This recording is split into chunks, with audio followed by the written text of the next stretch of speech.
Greetings, fellow Gothamites. Blue Dragon 5 here. And Rohith Dar. And Lazerdude. And welcome to the next entry in our Arkham-Versary celebration. That's right, folks. We've been tackling the Arkham games in celebration of Arkham Asylum reaching its milestone. 15 years. A long time. And so we decided to, after that, because we were in such a good mood talking about Arkham Asylum, why not kind of make an event of it and kind of re-explore the other Arkham entries in kind of the coming months. So this is September. This week's a big week for Batman. This is anniversary, I believe, the 85th for him. It sounds right. It's Batman's 85th anniversary this week. I mean, I know technically, if you want to split hairs and everything, it's March. It's like March 30th, but like publicly, Batman Day is like this week. So we wanted to do something kind of special and kind of talk about one of the most definitive kind of Batman stories, especially in gaming, out there. So that's what we're here to do. And of course, I've lit the signal, and I've assembled our trusty bat panel here between myself, Rohit Dar, and Lazerdude. Again, kind of like a deep cut nod to kind of the beginnings of Geekvolution, his merry panel and panelists and such. So kind of imitating the greats. Anywho, so yeah, we're let's talk Arkham City. So we want to welcome our commenters. We got Lucas Green and Code Geass Anime Fan in the comments. Heyo. Hey. Howdy. Luke Screen says people debated which game is better. Asylum is more isolated. This feels more like an exploration. So it's a compelling argument. I can see either working. See, Rocksteady knows how to make good Batman games, which is more than I could say for Bebop. Ha. Boop, boop, boop, boop. All right.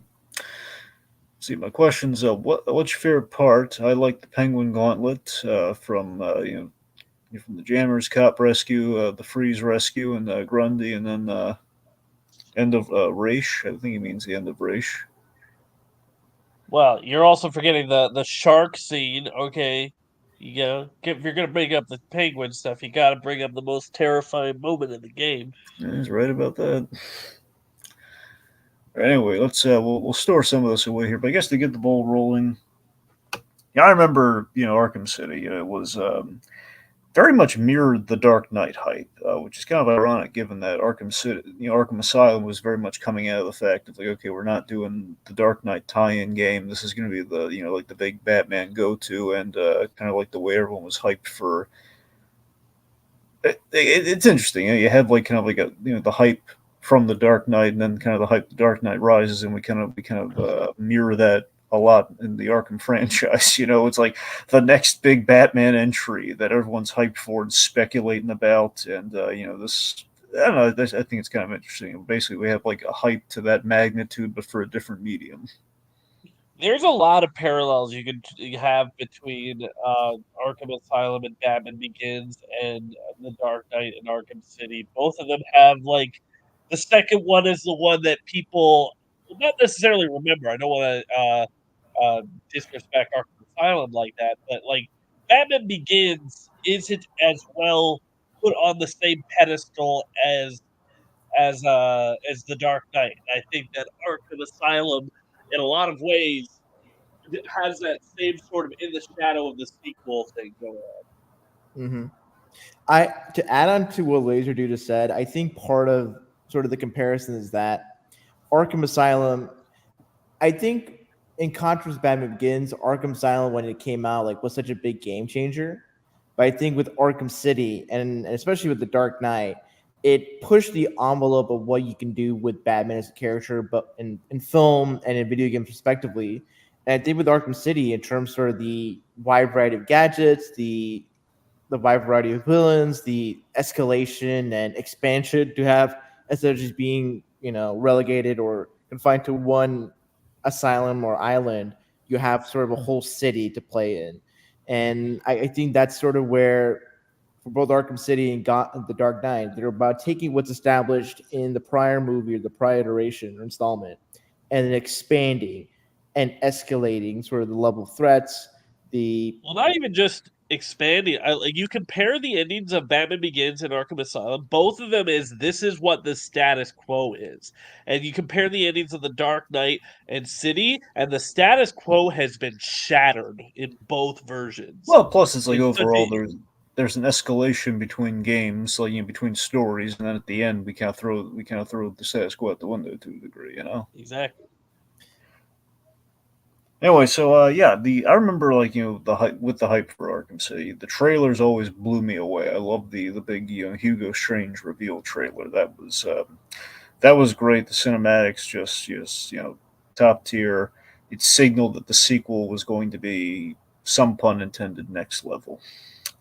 I was dialed into it. I loved the Paul Dini tie-in comic that was like a prelude to the story. And by the way, it had a lot of really good, juicy stuff in it that definitely was a compelling story just on its own.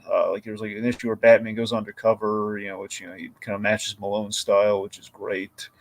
It's like all the kind of the hallmarks you'd want, and again did feed into the narrative and kind of illuminated a few things. And honestly, the supplemental stuff between that tie-in comic and the patient interviews, there's a lot of great depth of storytelling between those two, especially with the patient interview tapes. The most chilling one to me, Mad Hatter, scariest one of the bunch. Yep. Anyway, so this was honestly Arkham City. I mean, it was kind of my first big game release because I had to wait till the holidays to play Arkham Asylum. This was like the one was like, okay, day one, I want to be signed up for this one. I gotta get this one when it comes out. Yeah. I mean, I used to do these videos called Laser Talks where I would just talk about all the different superhero properties coming out, the trailers for it and stuff. And really, it was an excuse to talk about every single Arkham City trailer that was coming out. I just loved every single one. My favorite was "This ain't no place for no hero." Yeah. No Oh place man. for no hero, man. Go home. I love that so much. I made it my intro for my first Arkham week that I did. Oh, I remember that. Yeah, I think just the marketing for this game was just next. I think this and Dark Knight had probably some of the best marketing campaigns in popular culture. I did the fact that the game cover is like black and white art. It's just there's such a aura to this game, and I think I think looking back at it, there's very few games, especially nowadays, and even more so in the superhero genre, that really has this kind of momentum and hype around it. I guess maybe Spider-Man 2 comes closest to it with sort of the idea of Venom and Craven, but I think this game, just in the fact of following up on, and this is something important to know, it's that back in it's not necessarily the case now, but I think back then it's that when you're in a video game, the sequel would come out 2 years after, which, considering how complex game development has become, sometimes there'll be a few years in between games. I don't think Call of Duty was doing a game a year at this point, but it was getting there. Yeah. Yeah, I mean, I think had they rushed, it would have been their fear, the thing they were trying to avoid in making this was, okay, let's not just do, and we're back to Arkham, so the same location, only we're going to change up the story moderately. We moved to a different island. Yeah, it's like Jurassic Park. It's a different island, the one we didn't talk about. Mm-hmm. But and Batman has a Batcave here too. Yep, because he's that prepared. So if Batman goes to heaven, God has a special Batcave for him. But we kind of got a tease at that in this game. Oh man. Anyway, so basically this game, we play as you get the first game was like you get the experience of what it's like to be Batman. Here it was like we play as Batman, kind of tasked with saving Gotham, which is a bigger responsibility, and it really. I think this game overall, because of that, because we're factory in Gotham City, it says a lot about Gotham in relation to Batman and the mission, which is always like kind of a core thing with that character, and it's very we kind of do it in a way that's kind of doing kind of a way that's like the Scott Snyder take on Batman, which I really appreciate, which is kind of like the little bit of a Venn diagram you have between kind of Dini and Snyder to some degree, where Snyder is very much about drawing the themes between the environment and the characters, and Dini's a little bit more kind of character driven and kind of seeing how it bleeds into the environment.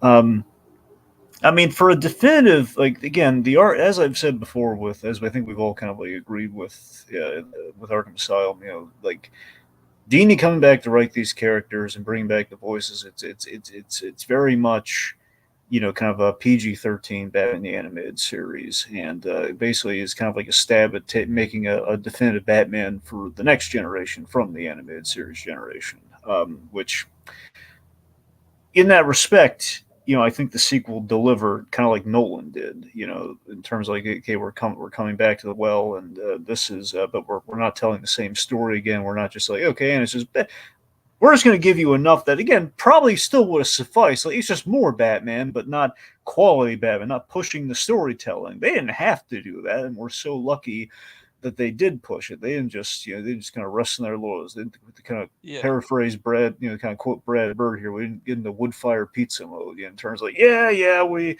we had success. We're just going to ease back and just kind of enjoy it. Just do that again.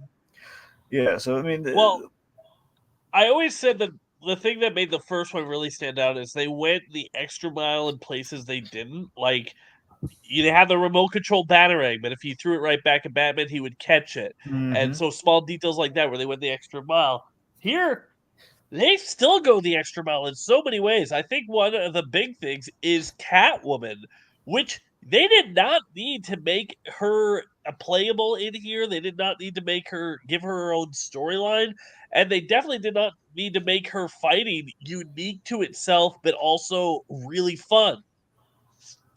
Yeah, I mean that's the thing. She could have been, I guess to put in gamer terms, she could have been like a reskin. We could have just basically say, okay, here's just the Batman character, but it looks like Catwoman, and basically fights like the same exact way, only just not as many gadgets. But no, we turned that in on its head. Like, she fights faster and she's more agile. And, there's speed, and there's she has different. She's got the whip. She's got like the caltropes that are in the shape of cats. And I think what's really good about when playing as Catwoman is that when you hear dialogue from her and just her going on her own adventures, it's like, oh, this isn't just Catwoman doing sort of quote unquote Batman things or Batman actions. Like, this is her wanting to steal something and whatnot. Mm-hmm. And I think the way this game kind of the game opening with what Catwoman's trying to steal from Two-Face, it's such an interesting way to kind of start the game, because for anyone that boots up the game is like, all right, I'm gonna play as Batman, and then you come up with like, oh, you're playing as Catwoman. That's kind of a neat subversion that I think. Unfortunately, I didn't have the Catwoman DLC because I didn't have internet when I bought this game. Well, didn't you get like the game of the year edition? Well, I played it now. I have versions of it with it now. But when I first bought the game, it didn't have the Catwoman DLC on it, and so I didn't get to play as it, which I felt like missed out a lot on it. But now that I have played it, it is a nice little subversion where you're just like, oh yeah, Batman's gonna come in and kick some butt, and then Catwoman comes in and kicks some butt, and then the scene ends, and then you just hear Bruce yelling, getting tortured. It's like, wait a minute, what happened? Yeah. Just like you, Batman. Okay, anyway, so a few things. So again, like overall, I mean, I think with having this game, especially seeing where it ends off, it does feel like this is kind of a tribute to, it's basically the game really feels like is in total these two games specifically. These two more than the ones we're going to get into, after this point. And it's not necessarily a dig against them, but it's just more of just seeing the fact we had Dini on these two games. you have the vibe that there's a finality to Dini's relationship with the character of Batman. I mean, of course, this coupled with, kind of separate from this, you'd have like the real swan song being like, Dark Knight, True Batman story. But again, that's kind of it's a different animal there. But you see what I mean, though, in terms of like kind of saying something about Dini's, history with these characters and the fact that there is there is very much an ending here to kind of everything that guy's told with these characters and kind of rebuilt the universe, so to speak. It's something special. It's kind of a tribute to the thing we keep struggling with Batman is like, how do we reinvent him after he's kind of gone on for decades, going on 85 years now. Like, how do you reinvent the wheel? Okay, before we get further into the game, what are your thoughts on Batman getting a star on the Hollywood Walk of Fame? Here's what I have to say to that. Already been done. Adam West got his star on the Hollywood Walk of Fame. Well, I'm more like he hasn't had it yet. Like, Well, there are like what, 3 silhouetted characters that you might be able to pick out, like anybody in the world might be able to pick out before Batman, but like maybe even not even that. I mean, the character is so iconic and everything. It's just like, I'm surprised it hasn't happened already. Well, I think now they've been breaching into giving superheroes, comic book characters the stars, because before we had iconic cartoon characters getting it. Like, I think technically Snow White, Bugs Bunny, and Mickey Mouse have stars. Mm-hmm. For me, it's kind of like, well, it's great for Batman. He has such an impact beyond just comics to all mediums in general. It does feel weird that he's getting it. He's the first superhero to get it and not Superman, considering he's the one who started the whole thing. Yeah, Superman was first. So Superman doesn't have his? No, he does not have one, no. Huh. Yeah, I get what you're saying, Rohith. It does feel a little like sacrilege. Like, look, put respect on the name of Superman. Like, none of these superheroes would have been here without him. Yeah, I think then it's going to get into the thing where it's like, okay, if we give one superhero the star, then we got to give it to all of them. So I mean, it's still kind of the same. Here's my case. I think if it was, say, Batman, Spider-Man, Superman, and then maybe Wonder Woman, and that was it, I think that's fair, because those are sort of the quote unquote like pillars of what, like every other superhero is kind of a variation on one of these 4. Well, yeah, no. Honestly, I don't even know if Wonder Woman is there yet necessarily. Like, I would wish that she would be there, but I feel like in terms of pop culture, like, I don't know if she's like recognizable by everybody in the world as those other 3 characters are. But I would. Batman, Spider-Man, Superman are definitely the top 3. Yeah. Anyway, if we can refocus here. Back to the game. Yes. So, okay, let's see. Where was I going with this? All right. Okay, so I want to get into the background real quick because it was brought up earlier. Jacob mentioned technically this game was foreshadowed in Asylum, and yes. So in the when they were doing this, not a whole lot of background here. It's like a minute here. It's just that in the last stages of development on Arkham Asylum, there was talk of a sequel. Of like, okay, look, if we ever do a sequel, we don't want to just randomly just like say, and we're back in the asylum again. We want to just like do like another where okay we've gone back to the well. It's just gonna be a real tacked on like, and hey, because it was popular, we're doing another one. Like, let's give an idea that even if we don't have the idea fully fleshed out yet, we're waiting on the returns. Essentially, let's just like give a hint of where it might go, or at least so it's not completely out of nowhere. So there's an awesome secret Easter egg in Arkham Asylum, which is if you blow up a room that's not necessarily viewable by detective vision, you basically go into that. Was there somebody just blowing up every single wall and like as much as, because you have to have all 3 explosives on it, and you're right, it doesn't show up in detective vision. Oh, no one found it? Okay. But that's the thing. Like, the Rocksteady kept teasing that there was like an Easter egg no one's found. That eventually, I guess somebody like revealed, like, if you blow this wall right here, you find the secret room that either Hugo Strange and or Warden Sharp had the blueprints for Should have been like a Arkham picture of City. like the blueprints on the wall that if you studied it, you'd Uh-huh. find it or something. Yeah, that's the thing. Anyway, so the point being, Arkham City, at least kind of as a name or as kind of as a concept, like okay, we're going to bring Arkham to Gotham City, kind of beyond the walls. There, that was sort of the concept, and they kind of once they got the okay. Yeah, again, they wanted to not repeat themselves the same game, and it wasn't intended to be an open world sequel. That was just kind of a necessity of the story, and just kind of pared down the story. Like, okay, well, we need to go here, so to do that, mechanic wise, we need to be open world. At least kind of like they wanted to go full open world, but then they realized, technical capabilities. Like, I don't think we can fully do that yet. Plus, story wise, we don't really need that, so they kind of lowered it to okay, we've basically isolated, a large section of like pretty much either half of Gotham, like a third of Gotham is Arkham City. Yeah, basically. Okay, I want to poke at Like the one thing that I have a problem with. Is what? Like old Gotham has been turned into, Yes.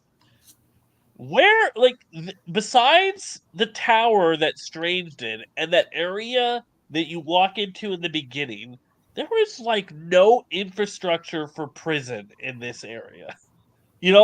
Like there's no places to hold criminals. Well, that's There's the no point. places. But I'm just saying, like I know he has the mayor under his control or anything, but you think one safety inspector would have been like, no, no. I mean, I think sort of the way we have to think of it is that, spoil. I mean, obviously this is a like what third. This is a decade plus old game, so like when we find a racist involvement, I think retroactively you think that all of the like, hoops that people would have to jump through and make such a thing, kind of was basically just skirted aside because likely with Gotham City being as corrupt of a city as it is, in most iterations, probably Ra's al Ghul's forces, just brute force their way into making Arkham City happen. Well, I mean, the historical parallel, the kind of the chilling historical parallel they're kind of drawing here that we really cement once we reveal what Protocol 10 is. I mean, it's going to be really dark here, folks. We essentially, turned Arkham City into kind of like a Holocaust era ghetto of sorts, where basically the idea is just like wall them off, let them do whatever they want, so long as they don't escape, and then we're going to exterminate them. Mm-hmm. It's essentially Protocol 10, which again has like a real, scary, kind of like what Hugo Strange is kind of authoritarian, kind of like, is, it's. Yes, and I'm with it for here. Kind of Dr. Mengele mentality, Yeah. I'm with it for here. It makes sense. Gotham is so corrupt. But there is a point in the game where Strange is like, what we did here, we will repeat in Keystone City and Metropolis, and say other cities. I'm like, yeah. You think if this is Hugo Strange, like the guy whose every prison he ever made fails to the point where he has to kill everybody inside, maybe we shouldn't let him run a prison. Well, that's the point, though. No, remember that's the whole thing where he's covered the whole Protocol 10. Like we have some of our other side stuff like Deadshot killing the political prisoners and stuff. Is that anyone who has evidence, like remember he turns on Sharp, he throws Sharp into Arkham City. The whole point is like we're going to cover up anyone who's like saying that Strange orchestrated all this. We're just going to say that they destroyed themselves. We just walled them off. They destroyed themselves, and then we're just going to kind of move on and just kind of again with Ra's al Ghul's backing, he's just going to keep going and going to other prisons, and that's how we're going to get rid of the criminal population across the world. Honestly, I think to Lazerdude's point though, I think it would have been good. I mean, this is all like retrospect, right? I think there could have been something interesting for, say, in the game where you hear a lot of media reports, or I think just to take inspiration from, say, The Dark Knight Returns, how like media and like public perception and polls measuring like people's confidence in Batman. It'd been interesting to see that kind of element as like the background material, or just hearing like snippets of news where it's like sentiment is high and in support of something like Gotham City.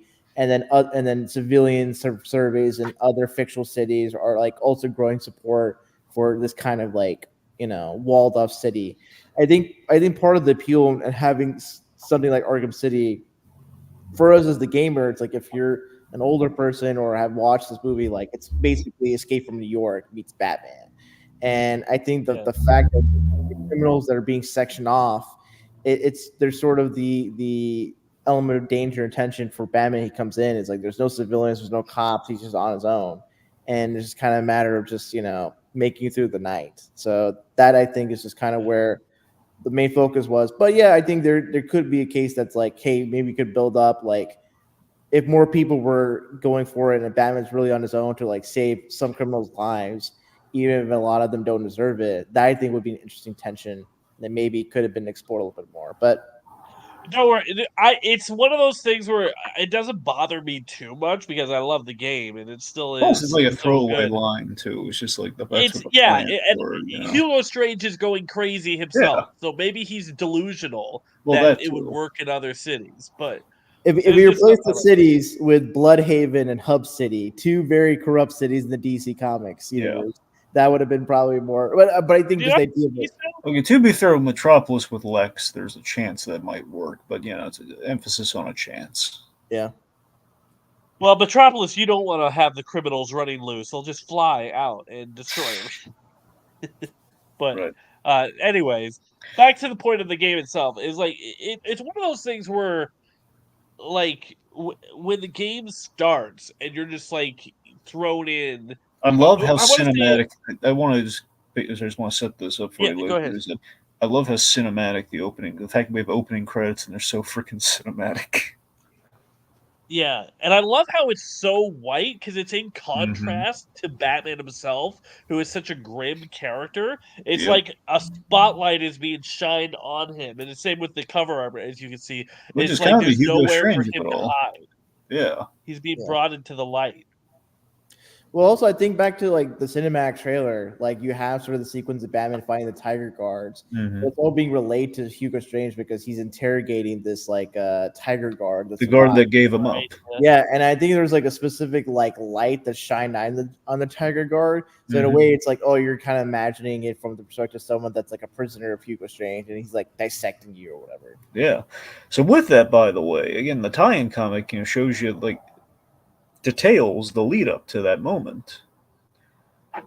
So I mean, so overall, I mean, there's a lot of really great, between the the trailer and the comic build-up. You saw like a lot of things like set up, and also with the patient interview tapes. Like the end of all the patient interview tapes are like Hugo Strange he's basically stoking the fires, and like at the end of the Catwoman tape, he tells her where Harvey Dent's safe is, and at the end of Harvey Dent's interview tape, he tells him that Catwoman's breaking into his safe.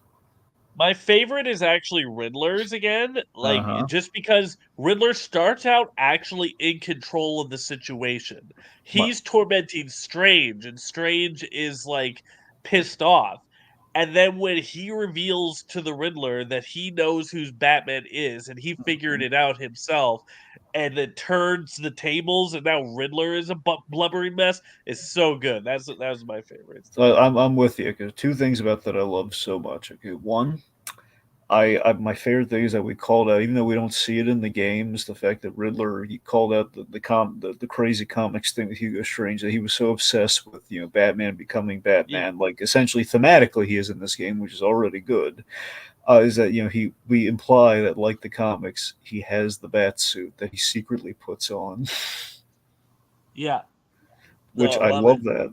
And of course, my favorite Riddler moment of all time is from Batman the Animated Series. It's from Riddler's reform at the very end, where he's like screaming in his, "I have to know!" Like how did he do it? I have to know. I have to know. So so that therapy, that patient interview session, that's just perfect. That's like Riddler to a T. It's like yes. Yeah. Anyway, my point being is I like just- we don't waste anything in this game. Like everything, like the Mad Hatter interview. The big point of that one is that's where Hugo Strange got his the hypnosis techniques to basically control the mayor and everything, and which Yep. bled into which basically then circles back. That's why he kept thinking he was Amadeus Arkham. Hugo Strange was getting in his head and giving him therapy for that, which then basically allowed him to use him as a figurehead puppet for becoming mayor and put him in charge of Arkham City and yada, yada, yada. Now, I will say one thing that I equally love about the game, and I think could be a problem for new people, is how, like, a lot of these characters are just thrown in here, and you're just like expected to know who they are. You know, there's no introduction to the Mad Hatter. It's just like here he is, he's doing crazy stuff, and Bruce is like, Tetch, or he's yelling at him, but you're just like, what the heck has happened? If you don't know who it is, and Well, most of the that time it's said, fine because it's side characters. I'm jumping ahead here, so you can tell me to stop if I'm going too far. But I will say the reveal at the end with Clayface, like if you have no idea who Clayface is and you didn't pay that much attention when you're playing Arkham Asylum and you didn't see him there, this guy comes out of nowhere. okay, that's a fair point with Clayface. However, everyone else, though, I mean, again, the majority, like Mad Hatter, again, we have the patient interview tapes, and even Yeah, without true. that, it's like you have the aesthetic. Mad Hatter's not really a hard one to figure out. Okay, Batman's hallucinating, and you have a guy who's dressed like the Mad Hatter hosting the tea party. I think it kind of goes falls hand in hand there. Mm-hmm. Yeah, true. That's I'm just saying, like, it's mostly just kind of a problem if it's for new people with the Clayface scene. Everyone else gets a pretty good introduction, and it's like it's a testament to how much Paul Dini loves these characters because everyone is in character at all times. Like they never break. Like Mr. Freeze isn't overly antagonistic to you because he doesn't care about you.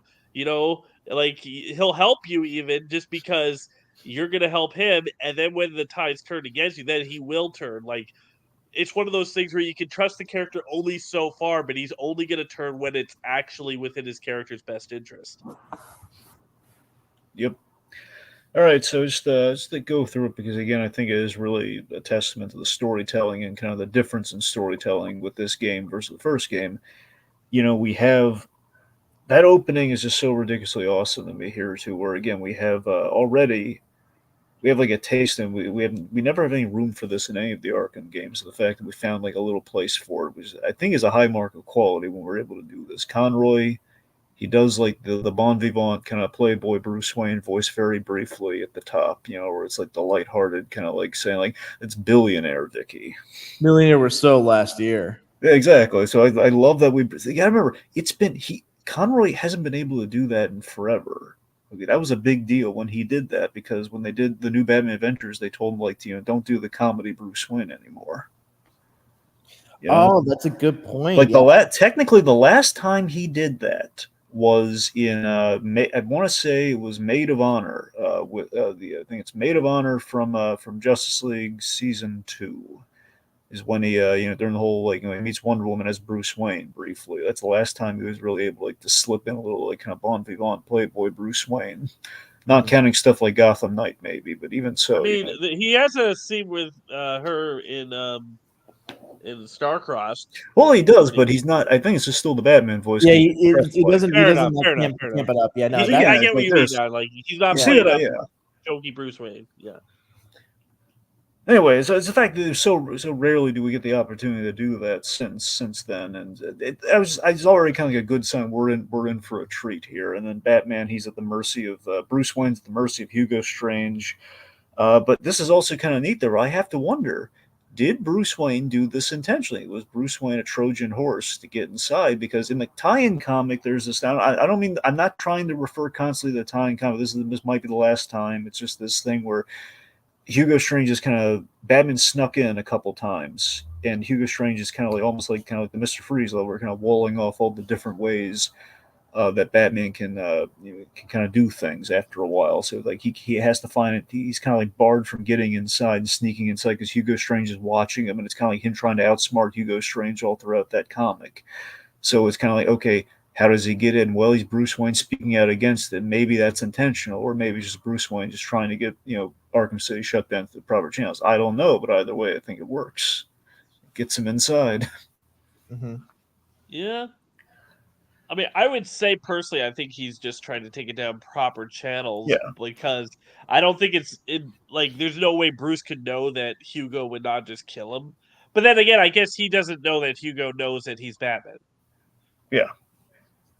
So that's right. I think The point being, the he reason could be counted on his celebrity to keep himself alive.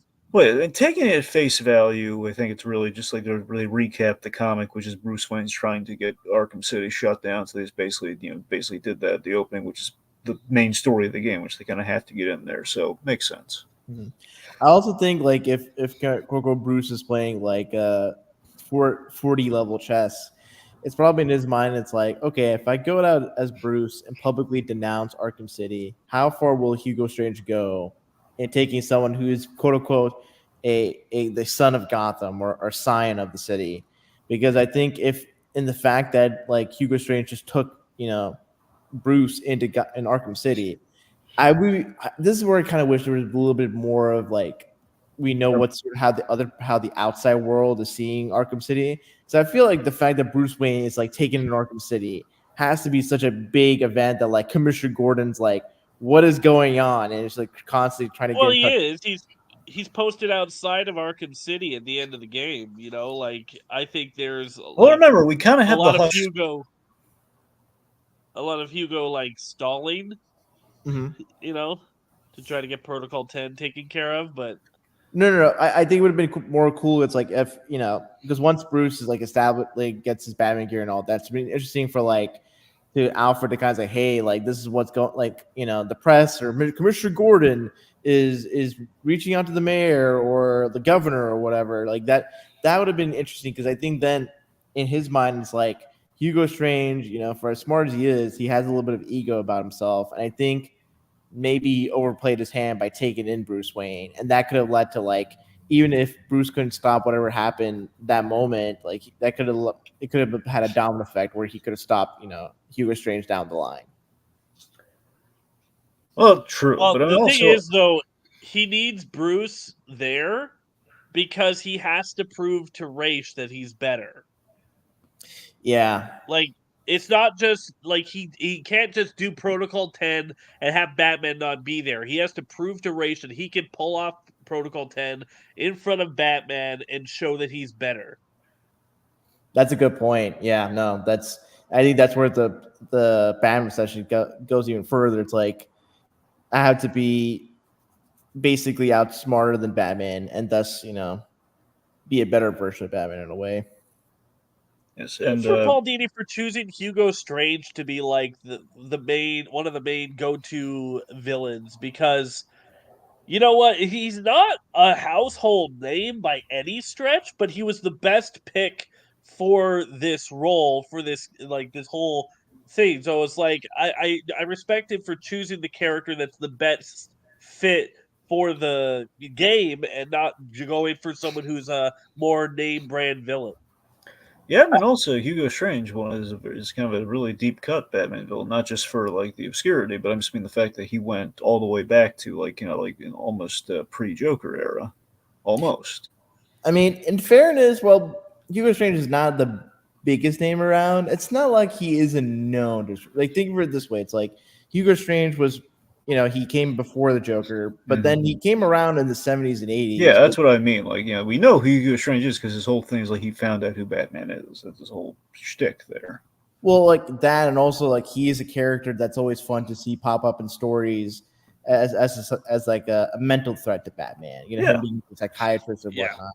And Paul Dini this is his first time writing Hugo Strange, considering he's used Hugo Strange in the Batman animated series. uh-huh. Although with how he's utilized in this game, it's like Paul Dini, I think, really took whatever you could take with Hugo Strange and just kind of blew it out Yeah. of the.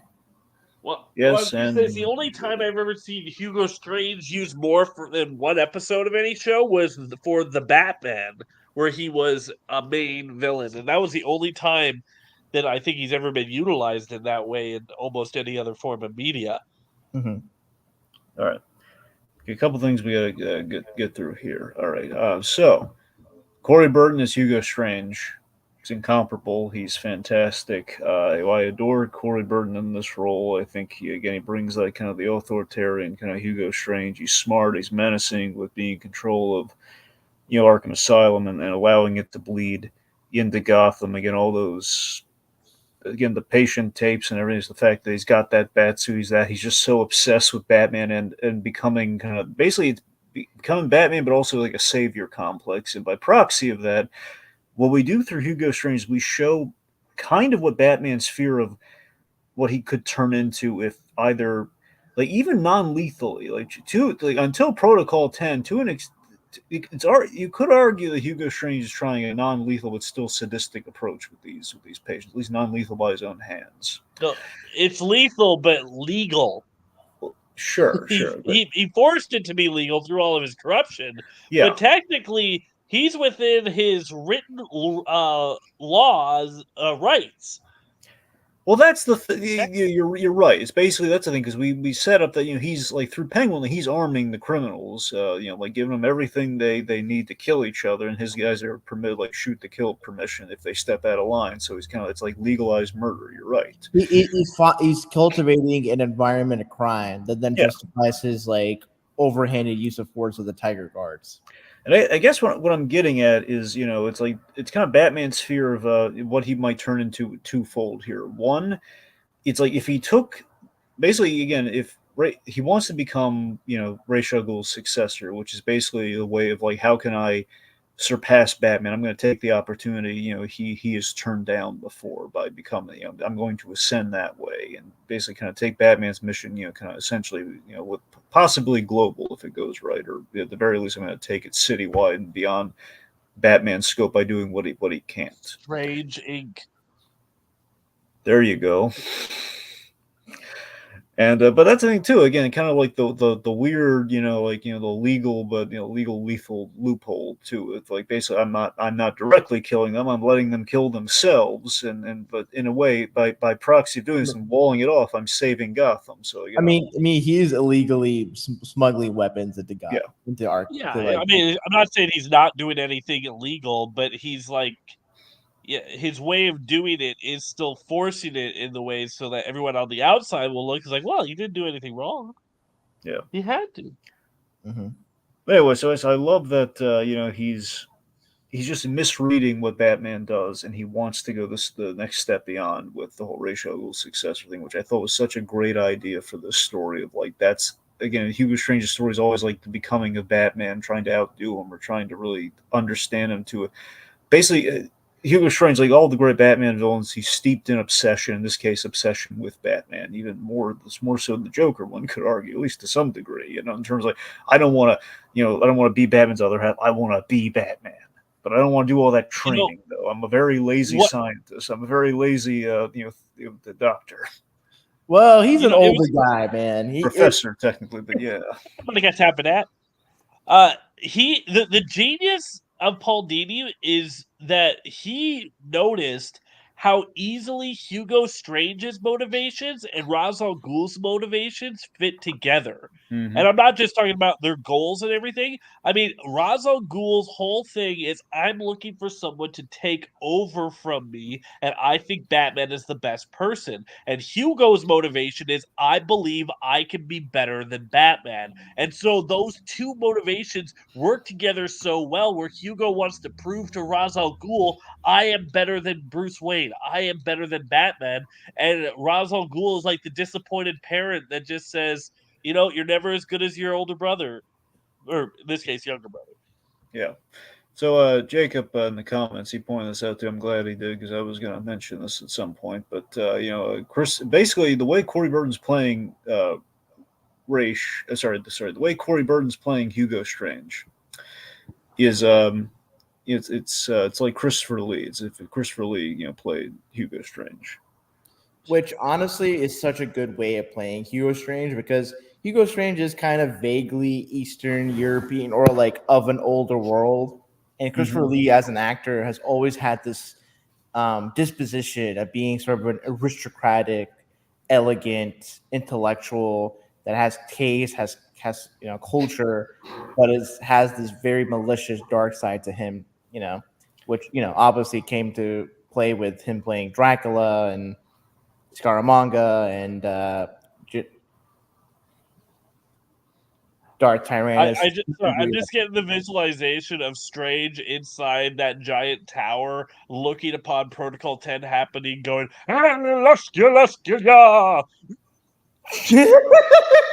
and he falls. Oh my god, yeah, Christopher, like both Hugo Strange and Sauron just fall down from the tower. That's true. Well, no, Ra Oh no, he falls, gets killed. Oh yeah, that's right. Yeah, Ra's al Ghul is but the one. That, yeah. but still, they like the both get impaled, so the parallels there somewhere. Mm-hmm. All right. So let's see here. Earlier, real I quick. think just before you go ahead, I think another thing to add on is that for Ra's al Ghul and Hugo Strange, they're notably out of the villains of the Batman's Rogues Gallery. They're more. I mean, Ra's al Ghul does do a little bit of sword fighting, but for the most part, a lot of the power and strength of those two characters respectively is that their intellect.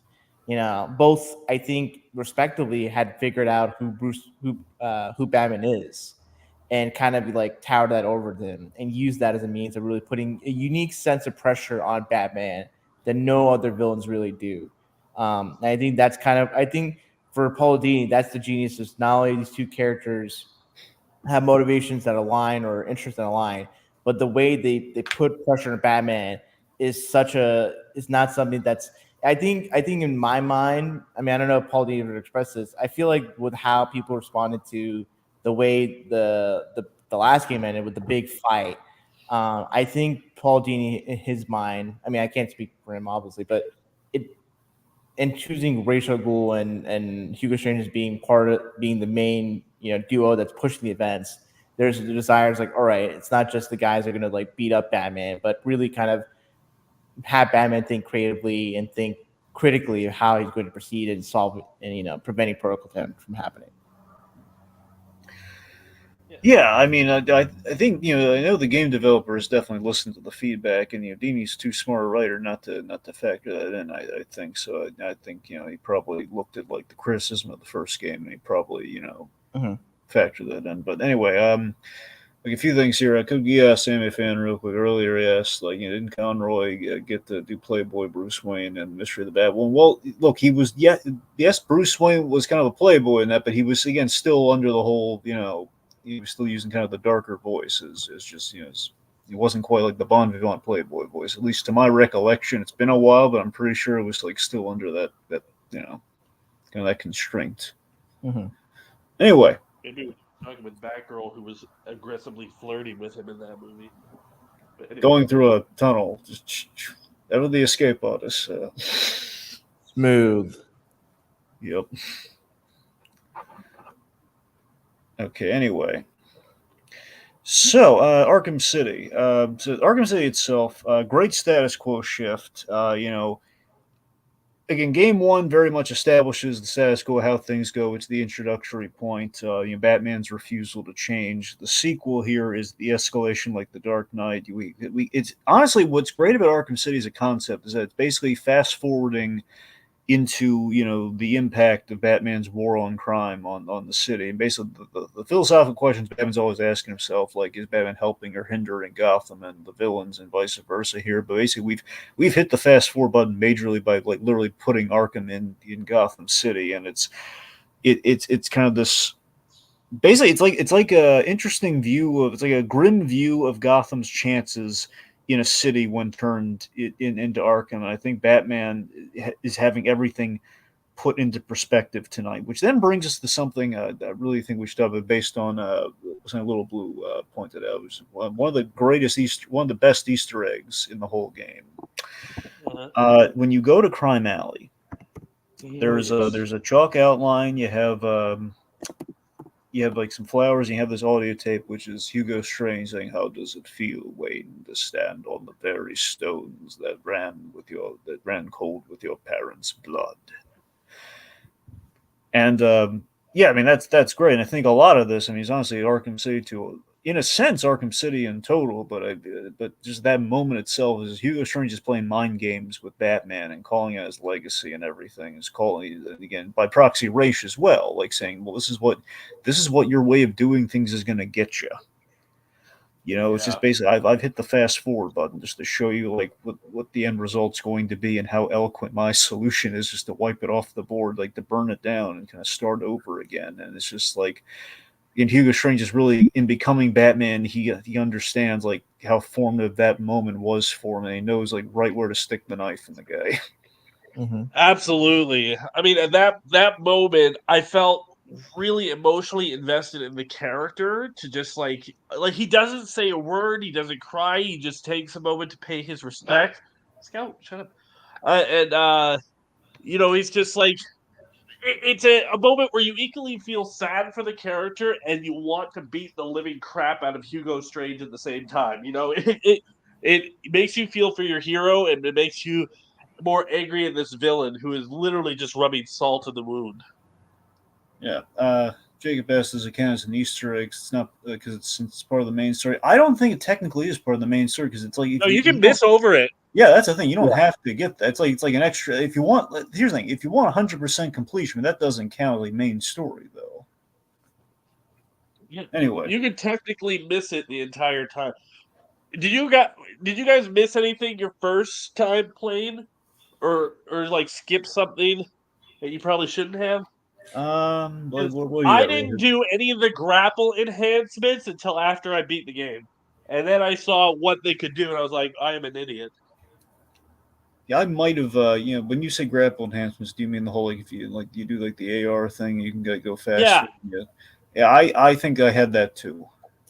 I think after I finished the main story, I feel like it was the AR stuff, and because I think for every other side mission, I always trying to just I would always get through as much of them as possible and then proceed with the main story. Just because I'm always like, there's a side mission, always finish it. It's I don't know, like that's something that I think most games like you'll just have a few side missions here or there, but for this game in particular, you know, with how in depth you can go with exploring certain characters, in this kind of vast playground that is Arkham City.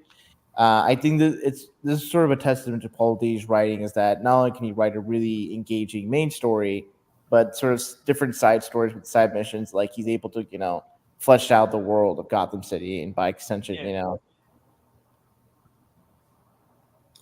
Yeah, Yeah. I guess breaching into kind of the side questy stuff here. So we again not I think with the exception of Azrael, I don't think we waste anything in this game. Everything else kind of like technically in some way, shape, or form, or like in a tie-in capacity, everything does kind of pay off here. Where Well, I the Bane ending is a little bit like, Well, this is what okay. I mean, though. Even if the not factoring the quality of it, but just saying like, okay, Right, we right. saw of our three, like the hands reaching out of the water. Think about this: we check in with Bane. Scarecrow is another kind of a hidden Easter egg that kind of hints at that at the next game where we see like you have Pretty like the creepy boat. Easter egg too. Yeah. Yeah, the poor guy on the fear toxin. Then we, it's a Croc. We run into Croc too. I mean, it's not like necessarily a side quest, but it's an Easter egg too. We kind of see the Croc's alive and kicking, and he's like smells death on Batman, which we kind of talked about. I'm so glad I ran into that my first time through. It made it Yeah, feel more special to me. Mm-hmm. very nice. So so that's what I'm saying. We kind of we paid off those things. Again, maybe not super satisfyingly, but we paid them off. Yeah, you get to revisit Warren Sharp. So it does. The game does continue on from and hits back on certain characters, especially Officer Cash. I appreciate Officer Cash kind of being like a constant throughout the Arkham games, one way or another. I will always appreciate that Aaron Cash Yeah. in the Arkham game. I always thought, oh god, here's the guy we're not going to get along with, or he might try shooting at us. It's like, no, he's on Batman's side. He's like, man, I really appreciate that. He's chill. Yeah. So again, with this, and then we'll get back in the side quest stuff. I promise. The biggest sell of Arkham City, the best idea of this game is that we basically adapted a large portion of No Man's Land into the conceit of the game. Like the fact there's a lot of No Man's Land here was a really good idea. The fact we have we have territories, you have gangs, everything's been sectioned off. We have turfs, like the whole turf war Well, component. It's great. that's another way the game went above and beyond because it's not just, oh, you fight random thugs. If you're in the area near the Iceberg Lounge, you're going to fight penguin guards. until you take Penguin down and Two-Face takes his area over, then you're going to fight Two-Face guards, you know? It's like whatever area you're in, if you are in that villain's turf, you're going to fight those thugs. And there's a few areas that are kind of just like phasey and like nobody exactly owns. And who do you fight there? Just people in random orange uniforms, you know? It's like that, it's so perfect in the way it has the thugs even set up in the game. Yep. So, again, all of our locations as well, and some of them are direct nods to No Man's Land. Two-Face in the courthouse. Mm-hmm. We see Two-Face. He's, again, we gave him the shaft again, but at least he had, at least a scene. He looked pretty cool. He sounded, they're kind of going for a Richard Mall vibe, which I appreciate, He's he's... DLC. What?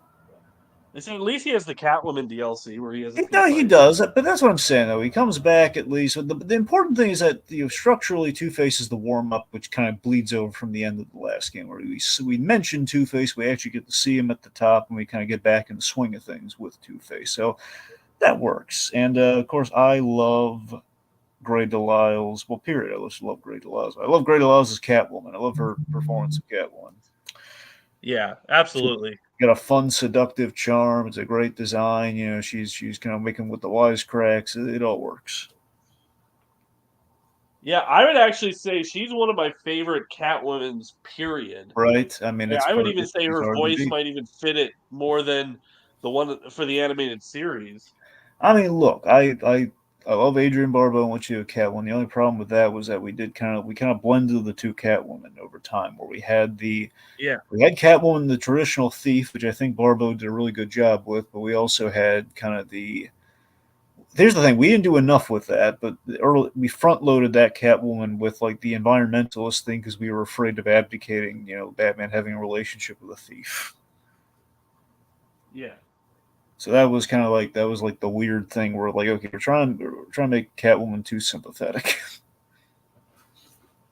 No, she's the right mix here of perfectly she's not antagonistic towards Batman, but she has her own things going on, and I love that there's two endings for her DLC. One where you walk out with all the loot and get to escape, and then you just hear over the credits how Joker has overrun Gotham with titans and monsters and everything, and it's just like, holy crap. And then you get to rewind and do the actual thing where she actually goes and helps Batman. But I mean, it's a bit of a cheat of okay, you don't actually get to have that be the end of the game, but it rewinds you.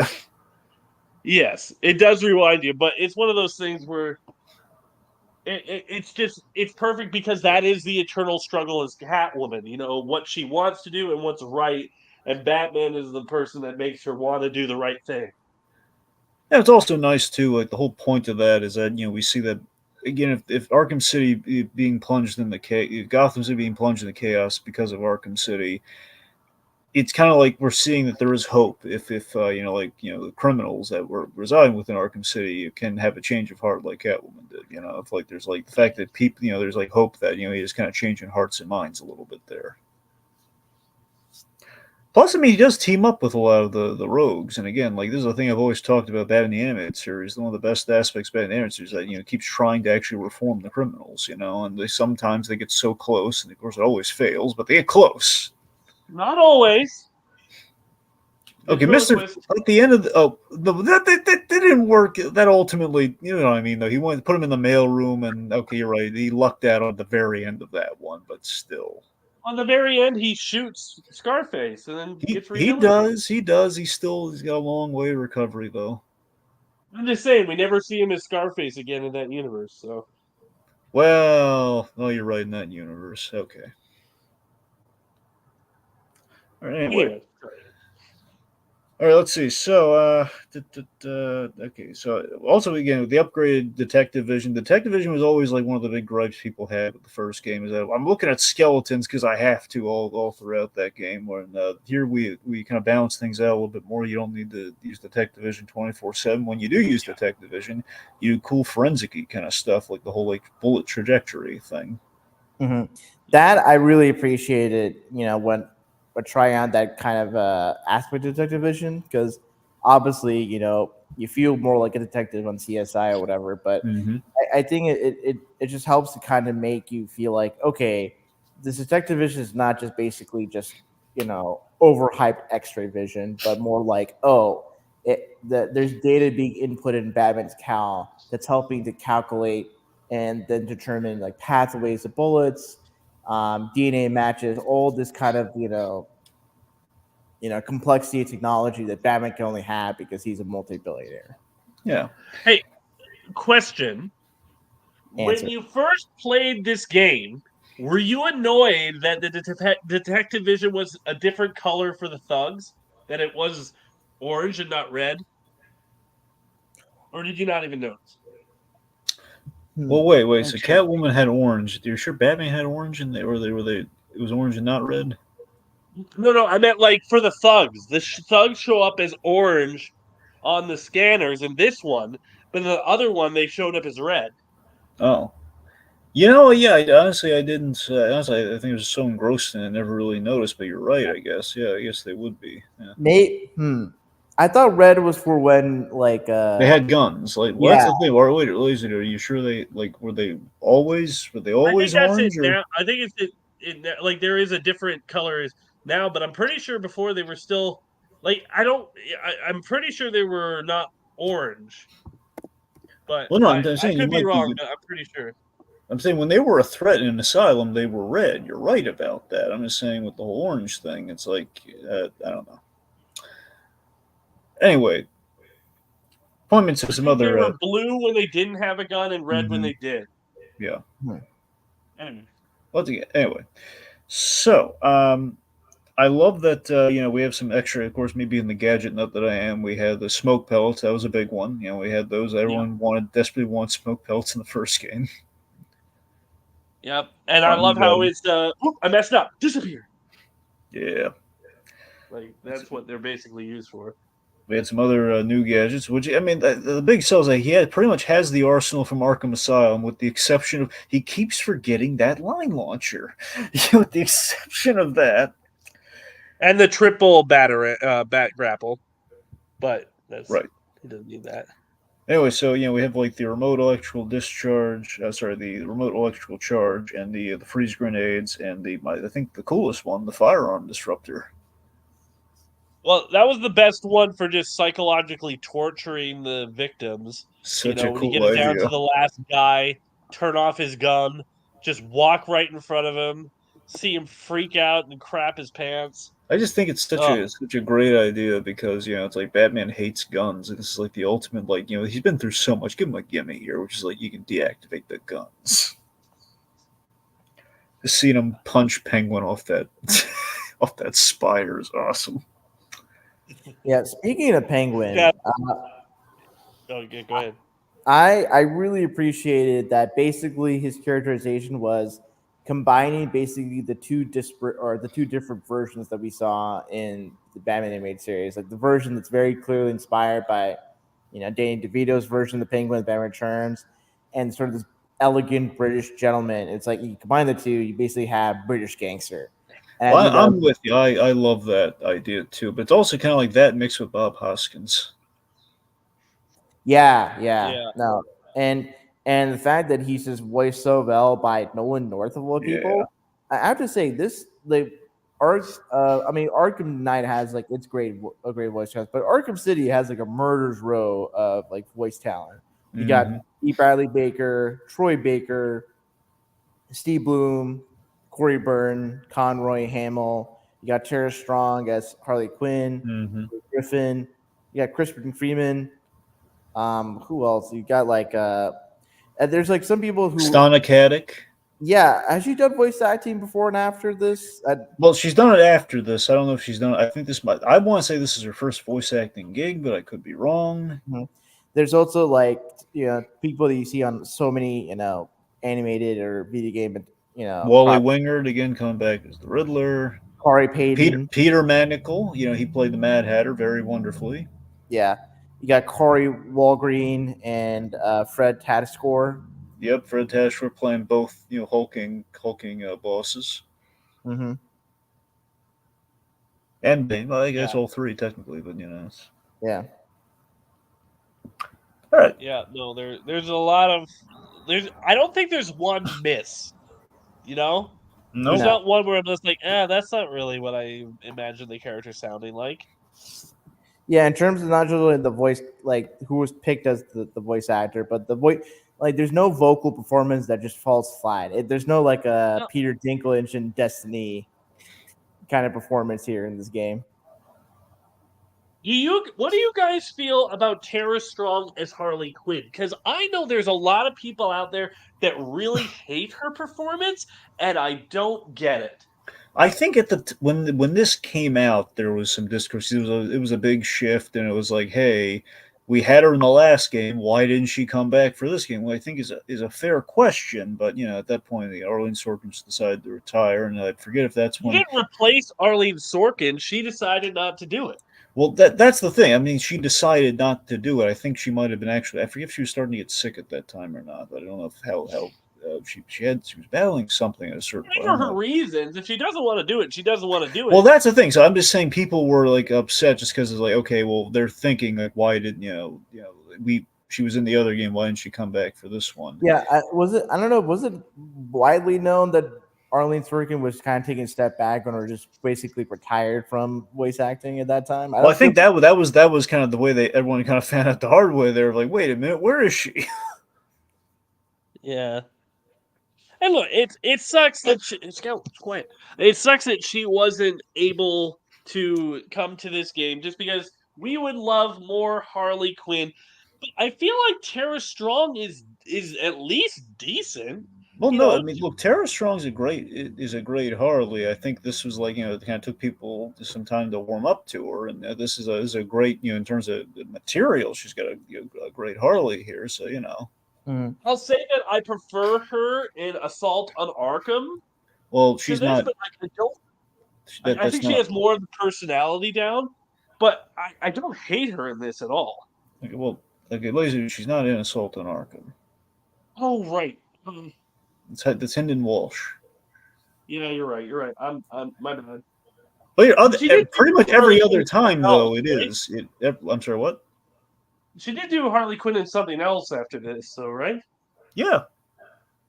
I don't. Yeah, I mean, she plays pretty much Harley Quinn every other time. She basically took over the role from Arlene Sorkin. So then, 8 times out of 10, it's gonna be Tara Strong. Otherwise, you have Hendon Walsh in there who played her there, and I forget if Hendon Walsh came back for Hell to Pay or if that was Tara Strong. But that's the thing. Usually, it's Tara Strong.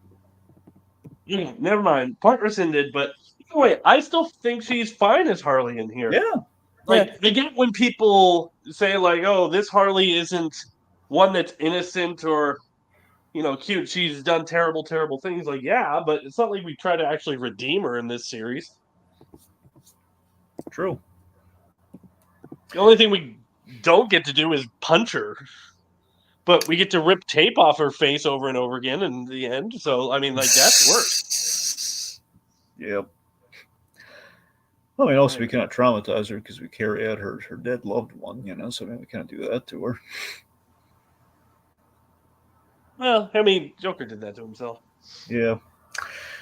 Anyway, so speaking of which, this the Sienna Steel Mill again. I love that we're taking like these locations in Gotham, they're repurposing them and kind of like a gang taking over like the other gang kind of thing. We saw Black Mask is otherwise occupied, he's getting the crap beat out of him by the Tiger Guards. Yeah. By the way, bit of an animated series now with Tiger. Tiger. Is it a Tiger reference? I'm pretty sure. I mean, I never substantiate it, but the way it's spelled is spelled exactly like Tiger. So oh my god, that is one of the worst episodes of the animated series. That's Why the thing. Now, pay homage to that? Now, to be fair, Dini wasn't involved in the Tiger episode, so that I don't know why he did it, but then again, they threw a lot of nods to a whole bunch of stuff in there. So I don't know if that was necessarily his call. Like someone's like, "Hey, let's throw a little more animated series in there if we can." Here, if what I really wanted to do is have a lockup as one of the Tiger Guards, or like the head Tiger Guard. I think that would have been cool.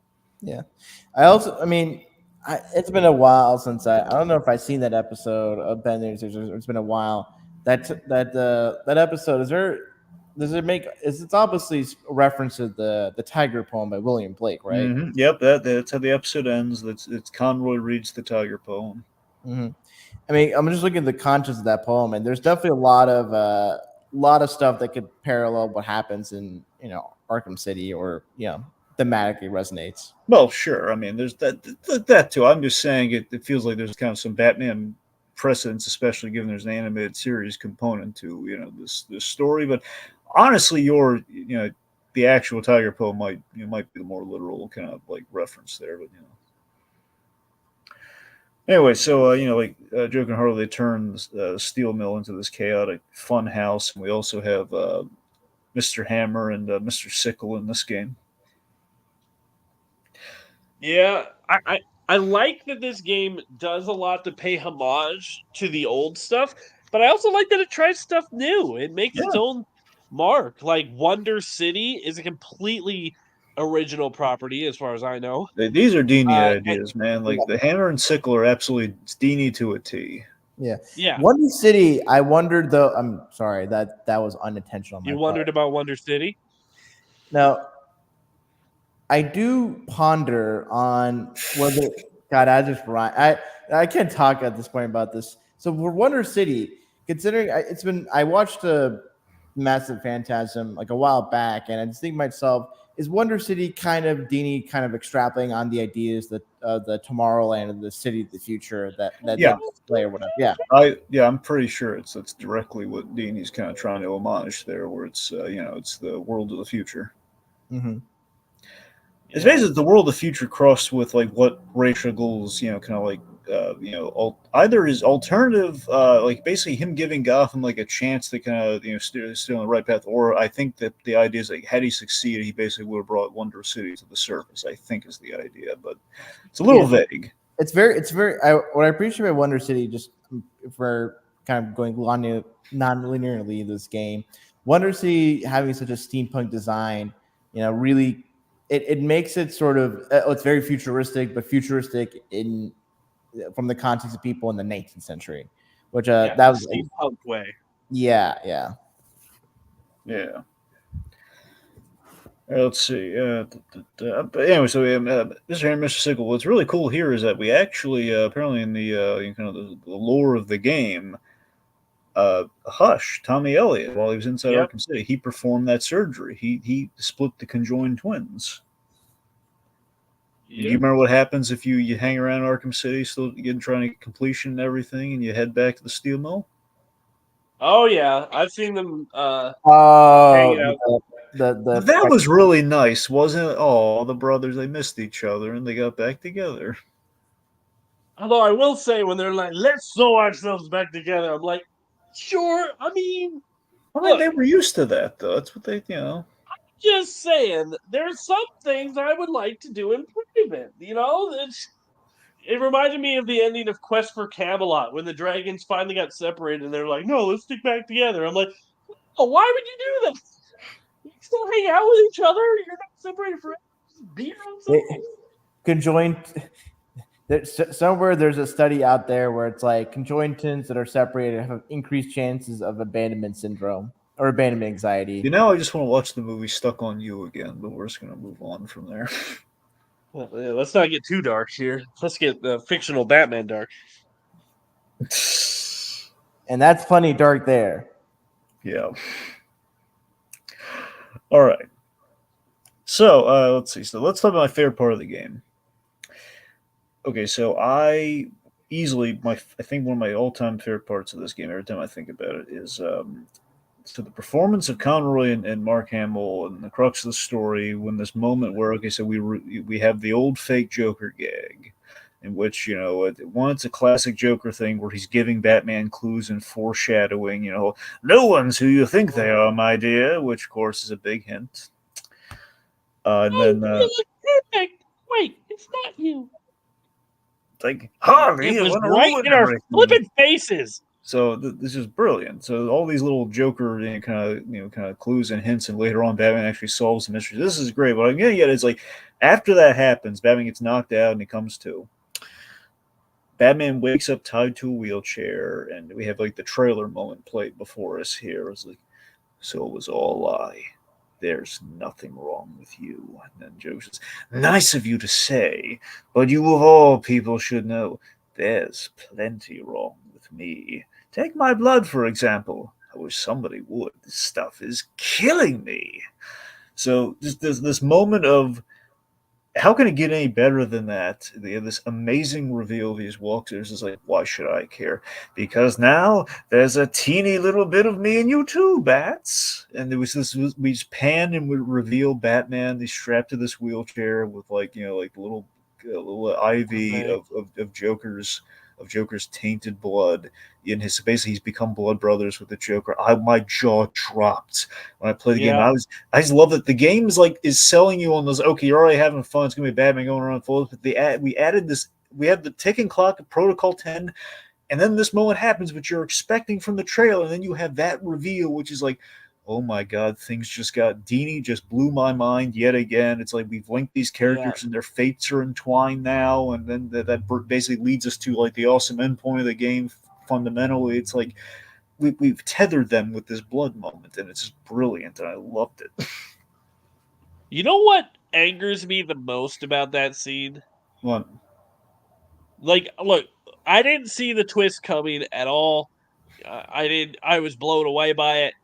But in that scene, when Joker jumps on his back and gasses him and knocks him yeah, out, uh you huh. can see clearly that it's healthy Joker. Remember though, when Batman comes to, he saw that, and he said, there's nothing. Yeah, it was all a I know, lie. but I'm just talking for me.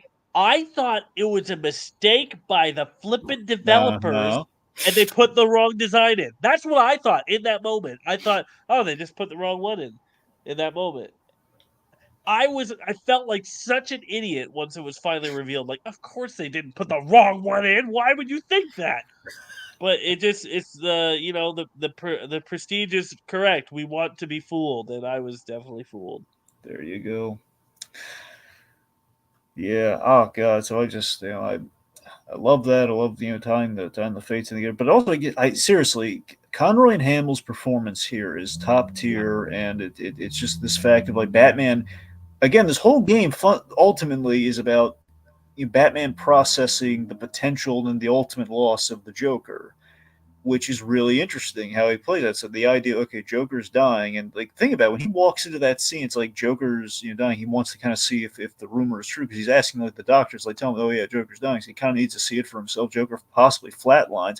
He's going Mhm. over there possibly to save him, knowing what we know about him, or is he just kind of like pros like, well, okay, he's dead. This is a huge Yeah, shift in everything I know fundamentally, and that was like the distraction enough for the old fake Joker gag, for him to fall prey. And because of that moment of either compassion or just just kind of like distraction, he then he's given a death sentence again at the hands of the Joker. Like any moment of like potential sympathy he has for him. Mhm. and it's such a Joker thing to do. Where it's like, Yeah. if I'm gonna die, we're gonna die. Which again, that's him You know, again. That's Joker again. It's like I only want to go out if absolutely. Batman's going with me or he's going first. That's the only way I want to go out. Yeah, it really, for as much as people have issues with Joker being such a presence throughout these games, really, you know, the through line being this relationship that has been so defined, so contextualized. I think Dini, especially with Asylum City, really kind of have a good you know through line of what it is that Batman sees in Joker and what it is that Joker sees in Batman, and their dynamic throughout this entire game is just sort of some of the best Batman Joker writing and like from at that time to I think even now. I mean, this game is so full of like Batman reluctantly having to kind of make deals and like deal with the kind of have team ups and deal with like a lot of these villains. Yep. And one of them is like he has to kind of deal with the Joker like in his ear on his earpiece, essentially. Like, oh god, I have to listen to the Joker's prattling. In Arkham, he didn't have a The man in choice. the chair.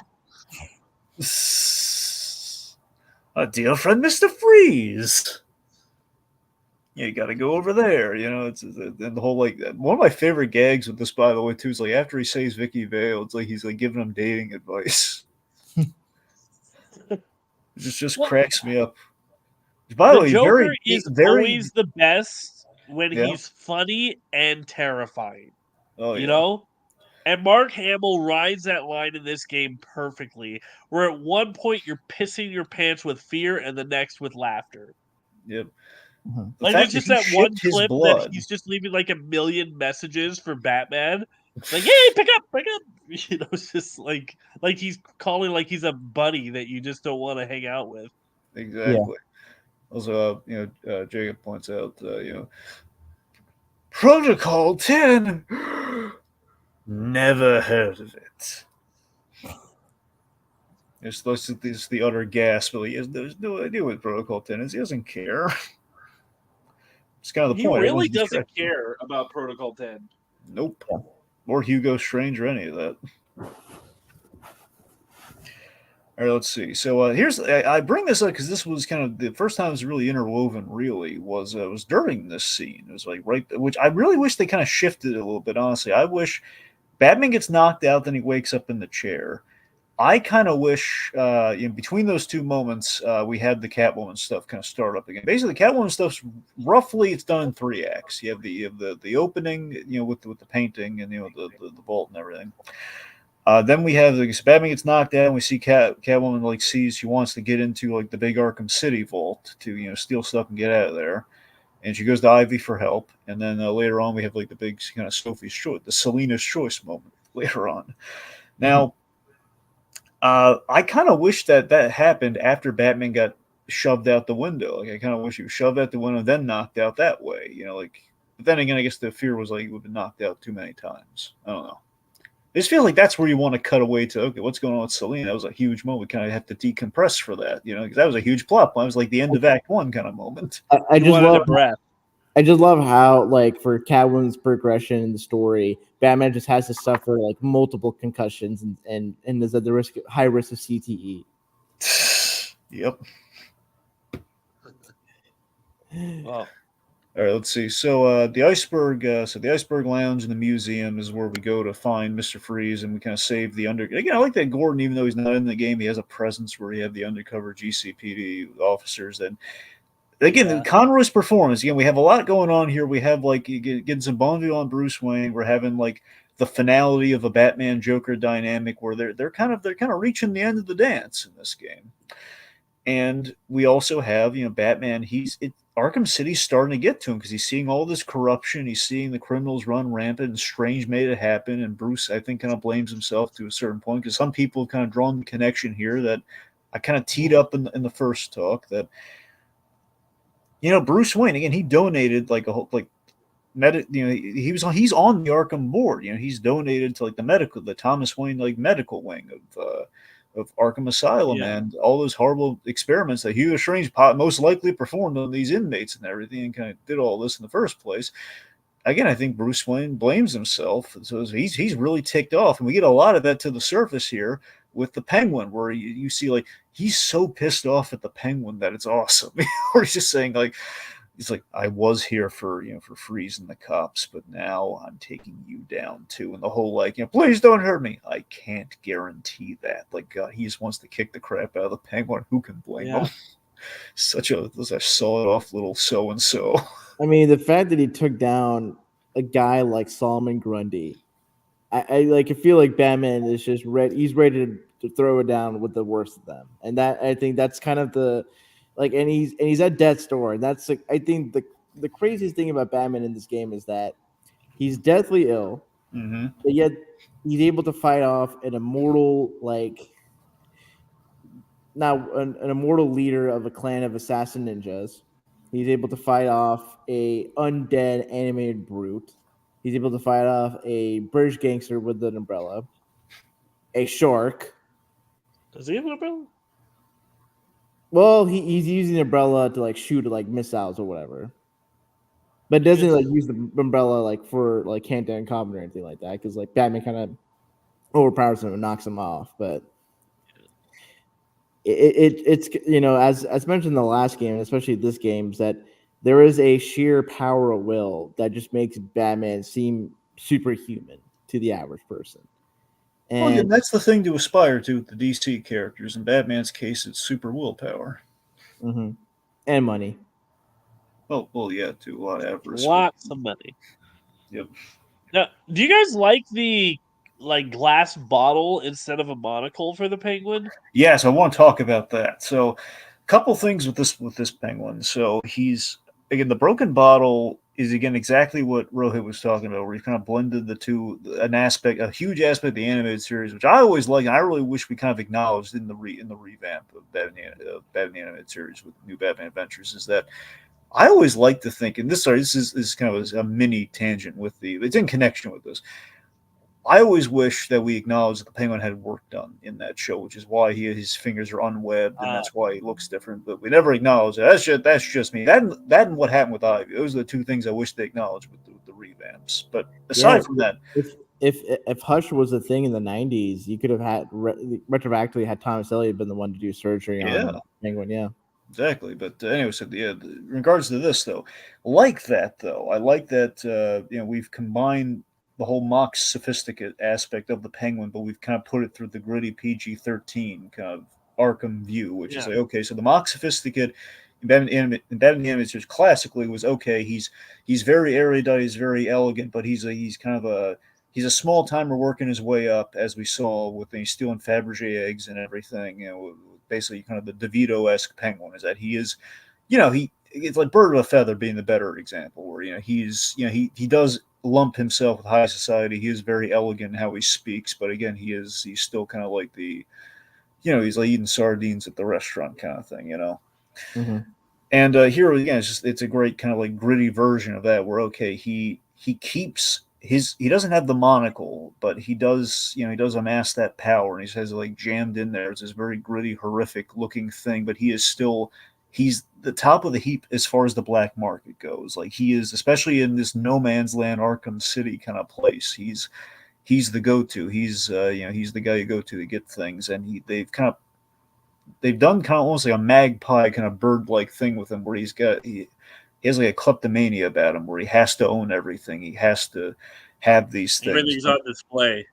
And like Hugo Strange kind of got into this a little bit with the patient interview tapes too, or the fact that he kind of basically forced Penguin into, even though Penguin's not technically insane, he would never be in Arkham Asylum. And the fact that he's in Arkham City is that he refused to leave. Like this is his property. He will not abandon it. He's all about the things that he has, and it's the ego of a collector and the collection. And he's like, I think that my headcanon, I don't know if they outlined this or not, like the character bio stuff, is that I think he bought the museum as like a draw for the Iceberg Lounge. It's like the museum seemed to be like a recent acquisition, perhaps, or something. Where it's like people will come for the museum and they'll stay for the lounge. He's trying to be an important person in society. Take a picture with the shop. Yeah. Anyone else pooped their pants when the T-Rex jumped in them? You mean how the T-Rex is going to end up in the Batcave? Yeah, I would like to think that. I definitely jumped backwards and rolled when the T-Rex jumped out. Oh yeah, you're right. That was a bit of a. What about you, Rohit? Were you scared by the T-Rex? I think it was just kind of sensor. No, I mean, the T-Rex did pop up, but I wasn't as like, oh, like it just kind of startled more so.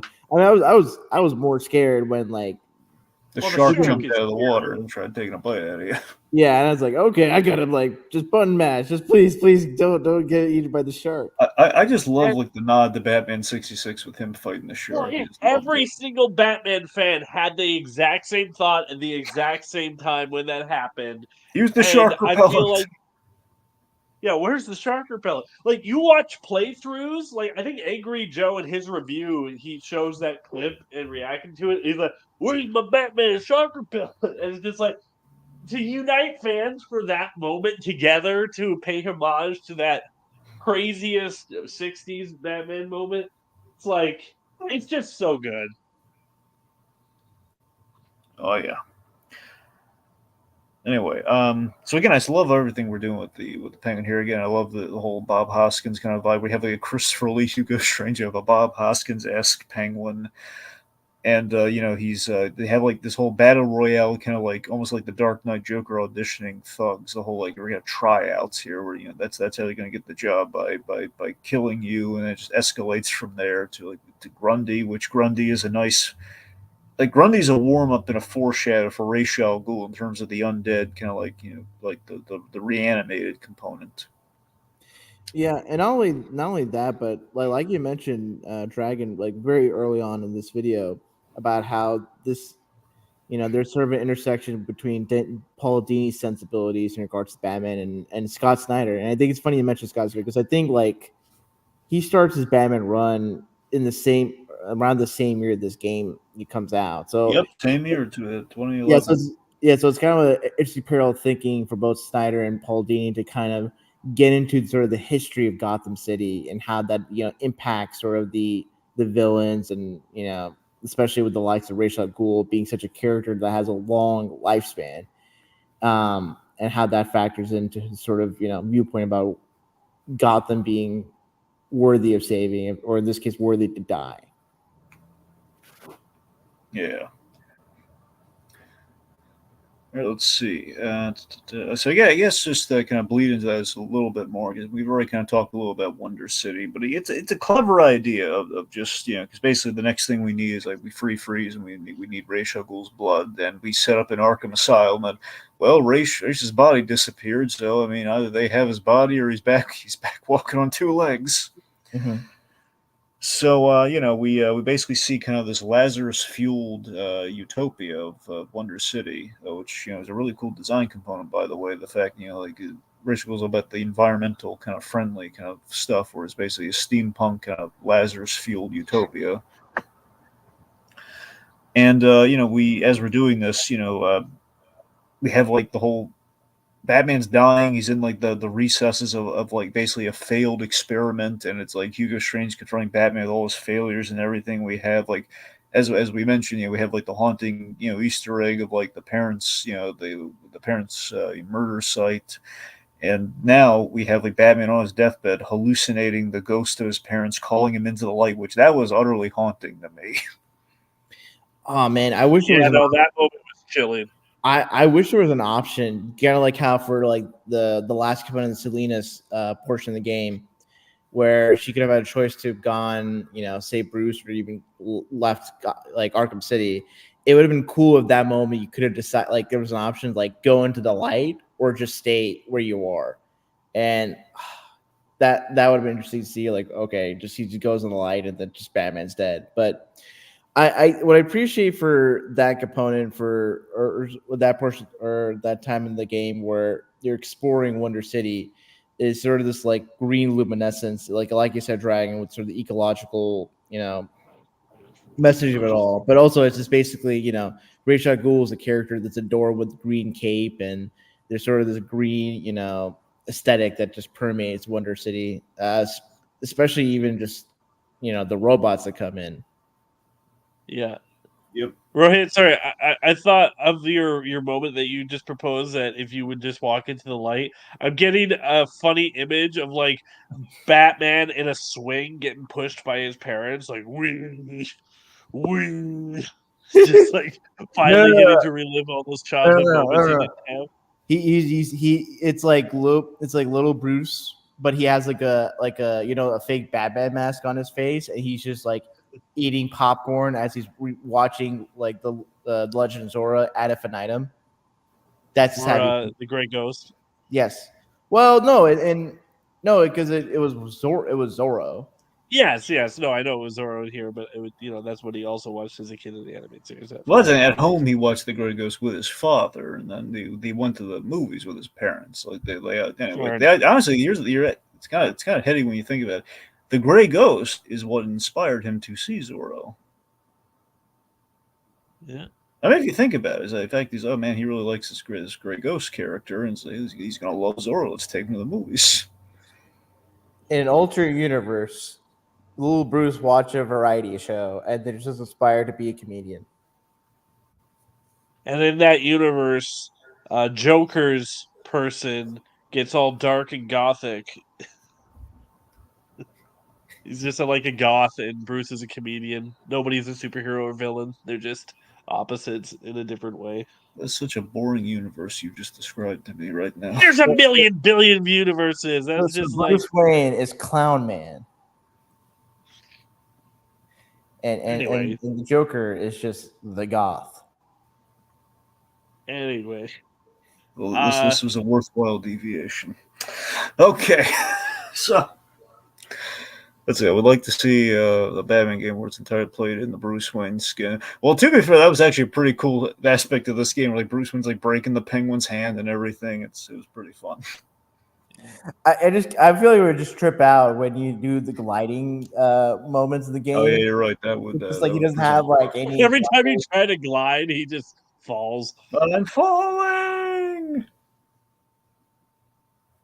One of the Justice Leaguers help me because I cannot fly at all.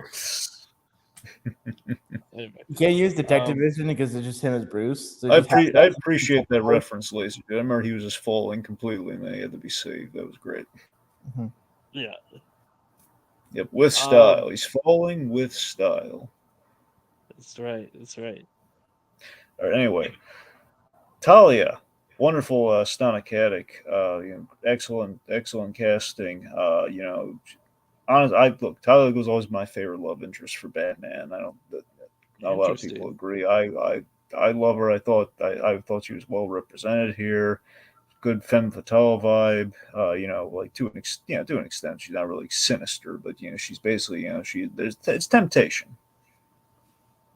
Yeah, it's interesting in the moment. Like Bruce basically has to BS his way to get Raish's blood because, like, he knows there's no other way going in, and he's like, "I just saw a white light. Okay, I need to get this blood now." To quote Michael Keaton, "He's dying." What? That's from the other guys. Michael Keaton says like he's dying. Oh. Yeah. Great reference, Dragon. Oh, thanks. Yeah, Roz is an interesting one because his boss fight is like the closest we have to like a Scarecrow boss fight, with the exception of the Mad Hatter stage, where it's like you don't really think a lot of it's happening, but you're tripping out and you're just getting shot at by all these blades. It's a right mix of difficult, a good homage to the character, and fun. Yeah. And visually, it's such a cool looking level in the game. Just seeing sort of like the whole sort of sand dunes and pits. It's very evocative of certain moments in Batman media where Batman just fighting with Raish, just bare chested with swords in the middle of the desert. Yeah. So D. Bradley Baker, his take on Ra's al Ghul. I mean, look, clearly, every time I see Ra's al Ghul, I'm thinking David Warner. So there's always going to be that disconnect. And that's not saying he didn't do a good job as Ra's. It's just saying that's my barometer for a good Ra's. And he does. He's playing a Ra's that's like on his last legs. He's playing the Ra's that is like he's been doing this again to the component of the game where, again, if we're looking at this as like a tribute to Batman's history, where we're kind of like we're kind of disrupting the status quo and we're kind of taking certain constants off the table here, like the Batman Joker dance kind of reaching an end, and Ra's al Ghul, we're kind of doing like the later New Batman Adventure. Well, so I guess more Superman animated series if you want to split hairs. The whole like Demon Reborn episode. Just the idea that Ra's can't use the pit anymore, and it's like it's degrading. So like he's always talked about wanting Batman as a successor. He really needs a successor, which basically foreshadows in the hints that he settled for Hugo Strange out of desperation. And it's just the fact that D. Bradley Baker is just kind of playing like a Ra's who's like real, like he's willing, he's ready to die. Yeah, it's interesting to make the Lazarus Pit kind of just sort of it's a drug. The Lazarus Pits and the whole process of being resurrected constantly. There is sort of a drug metaphor that's been hinted and indicated at certain points of the comics, but never really dealt with directly. So I appreciated Dini really kind of showing Ra's al Ghul basically being in withdrawal and also at death's door to his extent. Mm-hmm. The one thing that I have with Raish is I kind of almost wish, like, I don't know what I would do differently, but like, and I like the reveal, like, hey, Ra's al Ghul Ra's al Ghul was behind it, the whole time, all of the stuff going on with Arkham City, because it does feel like really random to have him in there if he's not a bigger player. Mhm. Like, he's not like a small bit player that could just be, a side mission. He has to be a major component, and the fact that he was great. I almost wish there was just more of him, but like the reveal of him is a good reveal, and so it's like I don't know if there's a way to put him in there more without it cheapening it. So yeah, it's almost a complaint, but I can't really complain. Well, two things with Raish and the whole League of Assassins aspect of this game. One really good moment for D. Bradley Baker here when he eventually takes Talia hostage, trying to like a desperate, mad attempt for Batman to kill him, and he would have to take on the mantle and everything. After that, again, that's kind of like it's tantamount to again the citing one of my all-time favorite Batman series moments, where Raish, at the end of Demon's Quest Part One, he comes back from the Lazarus Pit. He's gone completely nuts as per the effects of the Lazarus Pit. He's like, put her down, Raish, put her down. Um, just this the idea that he's come out crazier, but now he's kind of like he's kind of regained his senses a little bit there, and he's apologetic after he's been defeated here, like to an extent, whereas like he genuinely tries to express to him like, look, I can't keep doing this. The pit's effects are wearing off. I need you to So there's something really kind of genuine in the performance that it kind of shows he's not just like I'm the evil like leader of the assassin cult, join me. He's not just mustache twirling. Marry my daughter. Yeah, marry my hot daughter. Come on. Like, I don't see the downside. She is smoking. Yeah. You like her a lot. In fact, Yeah, I think you said calling each other beloved. That's pretty serious here. I know what you did, And you get to Metropolis. I'm not mad about it. Just come on, just put a ring on it, man. Damien just pops up from the sides, like, "Yeah, Dad, yeah," and it's like, "Wait, Yeah, I'm do a it. kid." Wait a minute. Say, who are you? Why are you in a Robin costume? Yeah, I was a test tube baby, Dad. It was a long time since Metropolis. Mom kept your sperm. No, sorry. Oh, okay. Now you just take it. Sorry. I'm sorry. That was a little Come gross. on. I'm sorry. Let's just say they made a beloved. All right. Speaking of Robin, do you find like it's weird to include him at all if we're just gonna send him Now packing and that was not my do next anything? point. So what gets us to Robin is a little janky, and with the League of Assassins thing, where it's like it's really convenient that we had like this one. How does Penguin capture a member of the League of Assassins? First of all, Well, Se- they said that she killed a bunch of his men, so okay, anybody can get swarmed. all right, I guess okay. Well, either way, it just feels a little. Doesn't it feel like a little convenient that we captured one of them, and then she just escapes, saying only she escapes right on cue. I guess is the point. Was she There could not have like been grievously something. injured or poisoned when she was captured by Penguin, or no? Man, I don't think she Was was there a poisoned. clip where like Batman throws something and it misses and hits that and cracks it? Well, yeah, no, well, no. What happened was the Mister Freeze. He awesomely, by the way, Mister Freeze.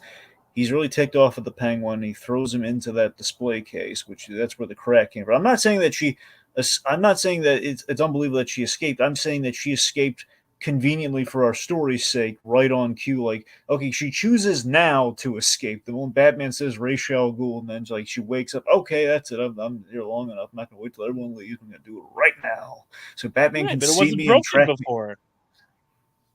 Well, yeah, but still, she's ninja. She probably could have escaped at any time. But even I'm not saying she's. I don't know. It just feels like Batman can now track me versus just me waiting till he leaves to escape through the cracked Well, glass. Batman knows who she is. Like in this, if you like, here's the thing: when I viewed all the different displays that they had, Mhm. I actually didn't find her at all. So her coming out of nowhere was just like, who the heck?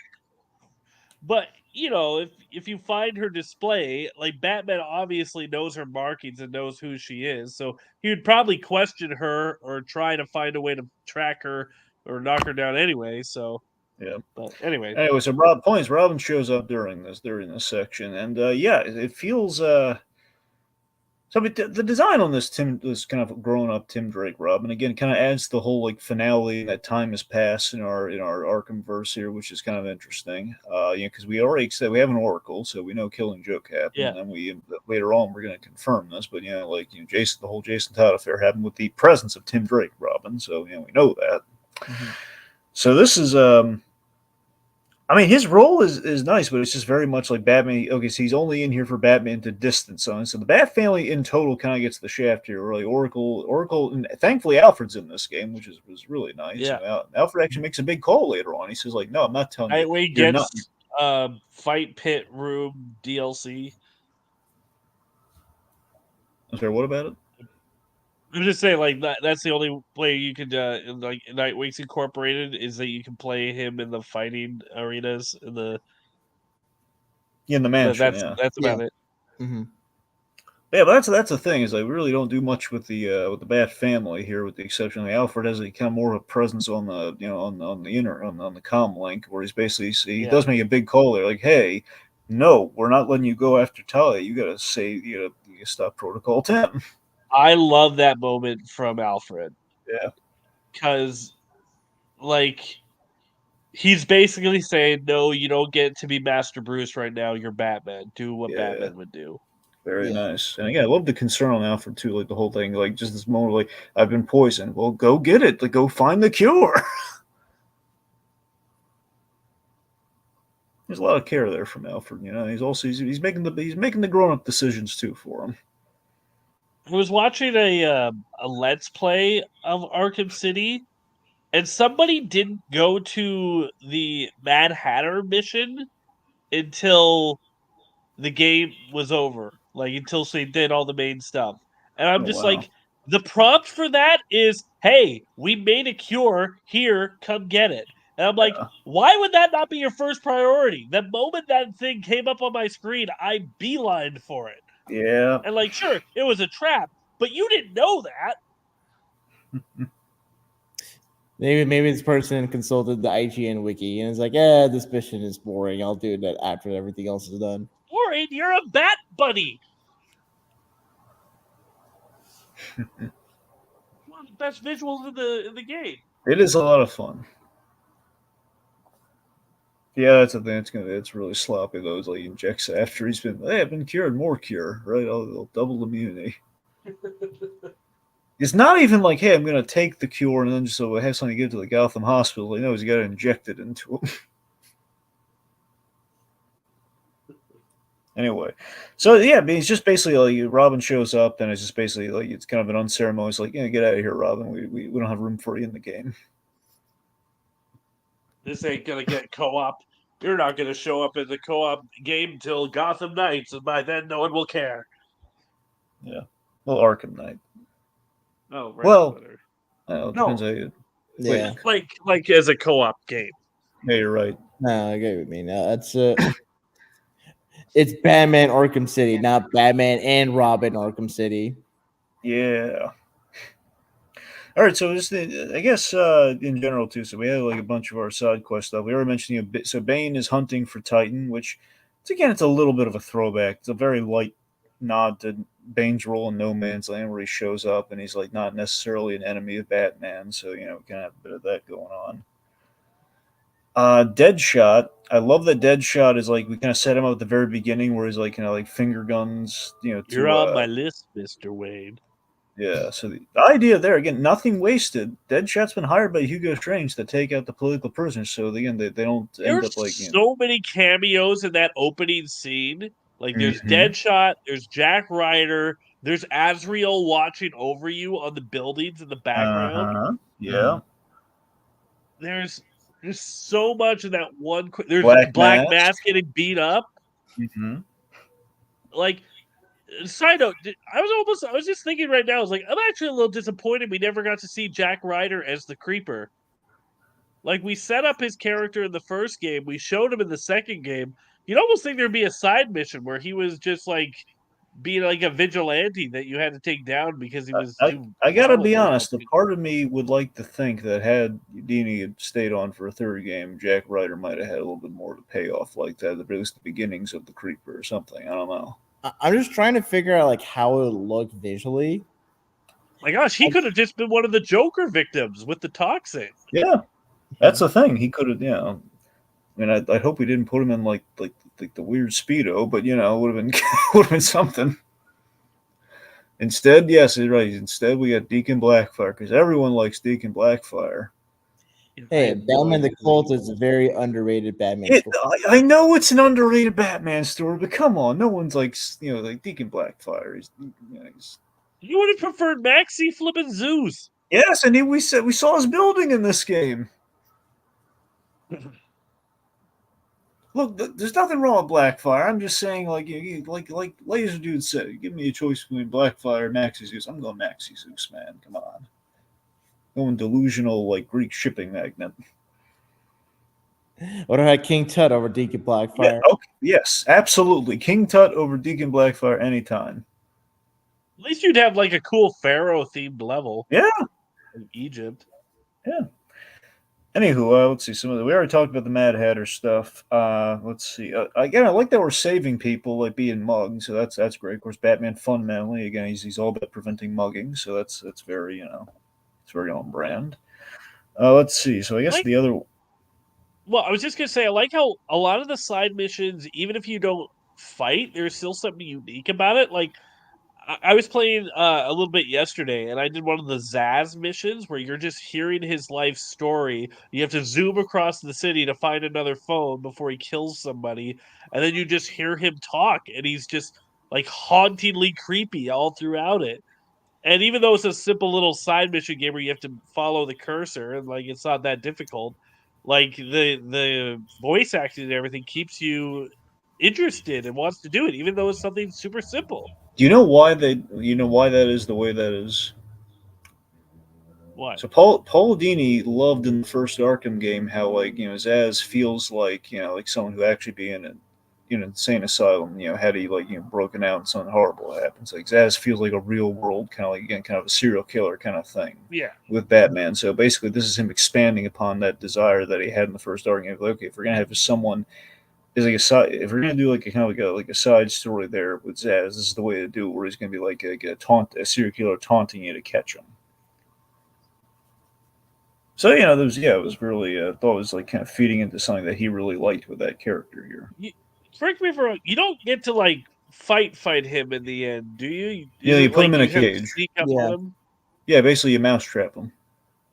Well, here's what I was just thinking. They have a literal new enemy in the game that has blades that will attack you with blades. I feel like they could have done something with that. Well, then you just kind of be just like dodge, hit, and then dodge, hit. Well, I mean, yeah, I guess Zaz doesn't have crew. He doesn't have people that were with him. Yeah, because he kills. He would have maybe killed it could be a thing where you have to tap. Like, you know how you can, if you tap every time, you can like perfectly counter and knock him out? Mm-hmm. Or is that, I think that's in this game too. Is that, but either way, like maybe you had to do that with Zaz or something like that, make it difficult. I don't know, but still, it's still a fun side mission. Although, what would you guys say is the best and worst side mission? Okay, so let's see. The best would be in terms of content.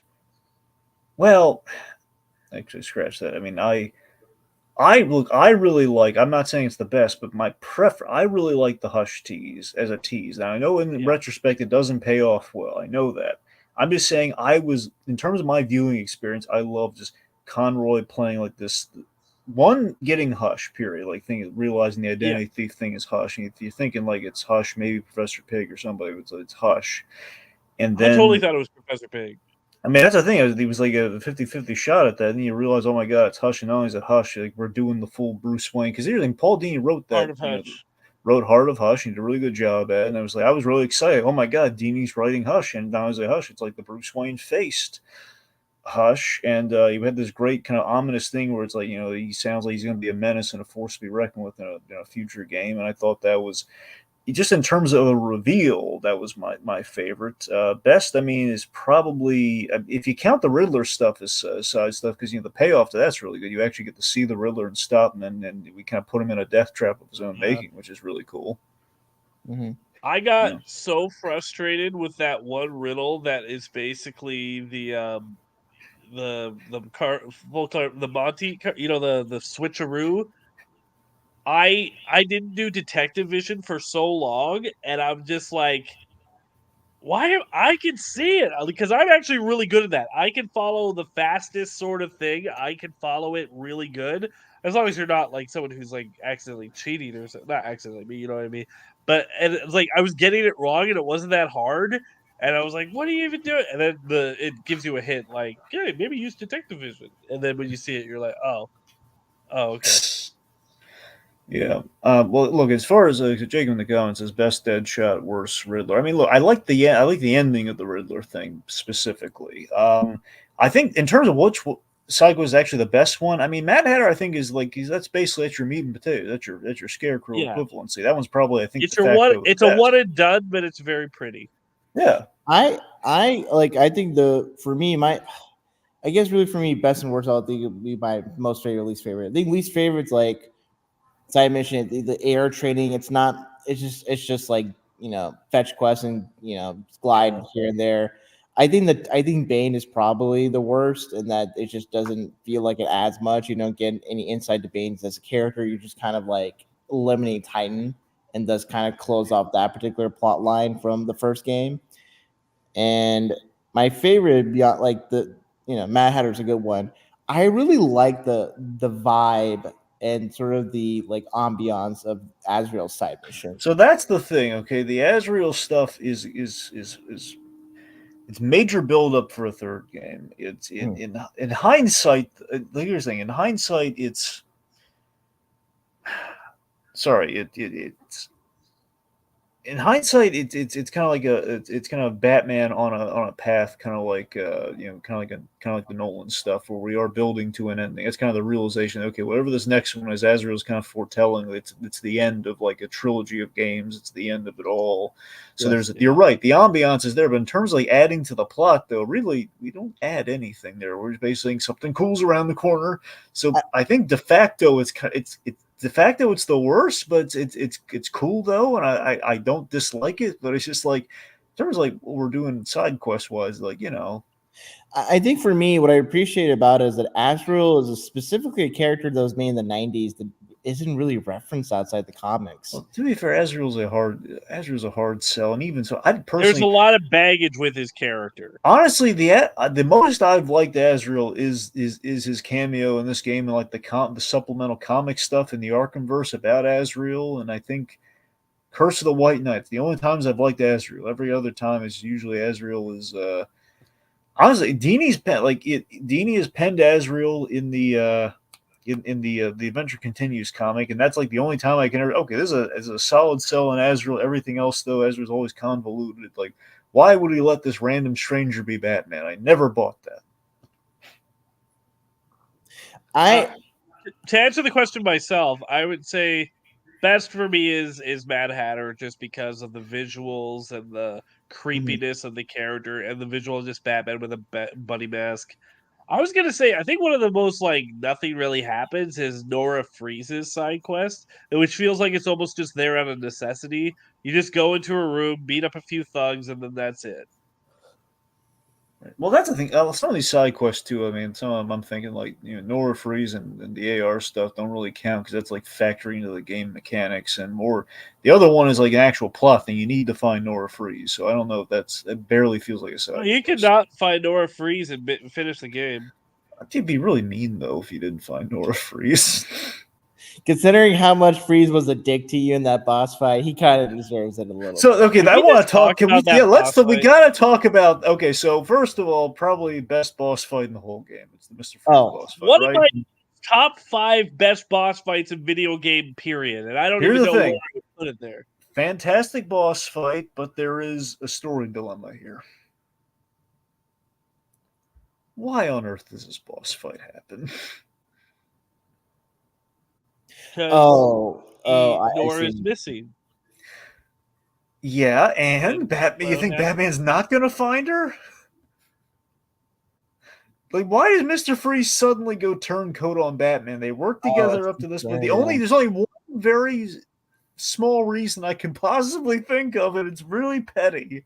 Okay, Batman, because he's dying, he's a little mean to Mister Freeze earlier in the game. He like pours out the coolant and everything, so Mister Freeze will tick off at him. That is the only reason. Honestly, yeah. Now I'm thinking about it, I feel like there could have been a better way to have Freeze like going after.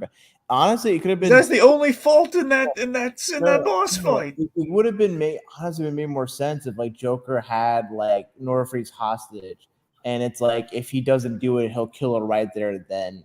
And maybe Batman could try to go and say, "Hey, I can help you solve it," but there's like a ticking time bomb sort of situation with Nora, or like maybe damage. Like, hey, we don't do this in the next that. I think that would have made it much more justifiable for Freeze to throw hands. Yeah, well, maybe Freeze is like, well, I think what Freeze is saying, he's like, you go after Nora right now, then I'll give you the cure. Well, he's dying, Victor. You're in better shape than he is right now. Yeah, but he's Batman. Victor but give him the cure so he can be Batman. I mean, considering what he's able to accomplish, I feel like Bruce is able to do a lot more than the average human being when he's like on death's door, right? It's just that he knows that you made a cure for a sick man, okay? For him to actually. Plus, he's Batman. He's done this before. He's helped you out before. No, honestly, my only thing is I think Freeze wants him to prioritize Nora over everything. Like, Freeze would not care if Protocol 10 is going on. He would say, get me Nora. And I think that's what he's trying to do. He could always cure him and then threaten to kill him. Couldn't he just let him drink the cure, then boss fight him? Couldn't he do that? Well, if he gives him the cure, then there's no incentives to force Batman to go after Nora first. All right. I think either it's overshadowed just because of how amazing the boss fight was. Even if it's a little convoluted, it's why hasn't other games ripped this off? Like, why haven't other games said, hey, you know how you have all these arsenal of weapons? Well, you can only use it once, and then it will not work ever again. Well, I mean, I can see why it can't necessarily be replicated most often because not any character in a video game is like Batman, where they have martial arts and stealth and instead of gadgets, and bosses have to then basically cut off or like limit the amount of options. And yeah, even like as Jacob said, even Rocksteady didn't try to do this again because I think eventually it'd be just kind of hard to. You essentially don't want to make that just like another a trope. It's like, oh, I go into this. You make it work with the character. I don't care, but I don't know. Yeah, no, probably but wouldn't feel as fresh. Yeah.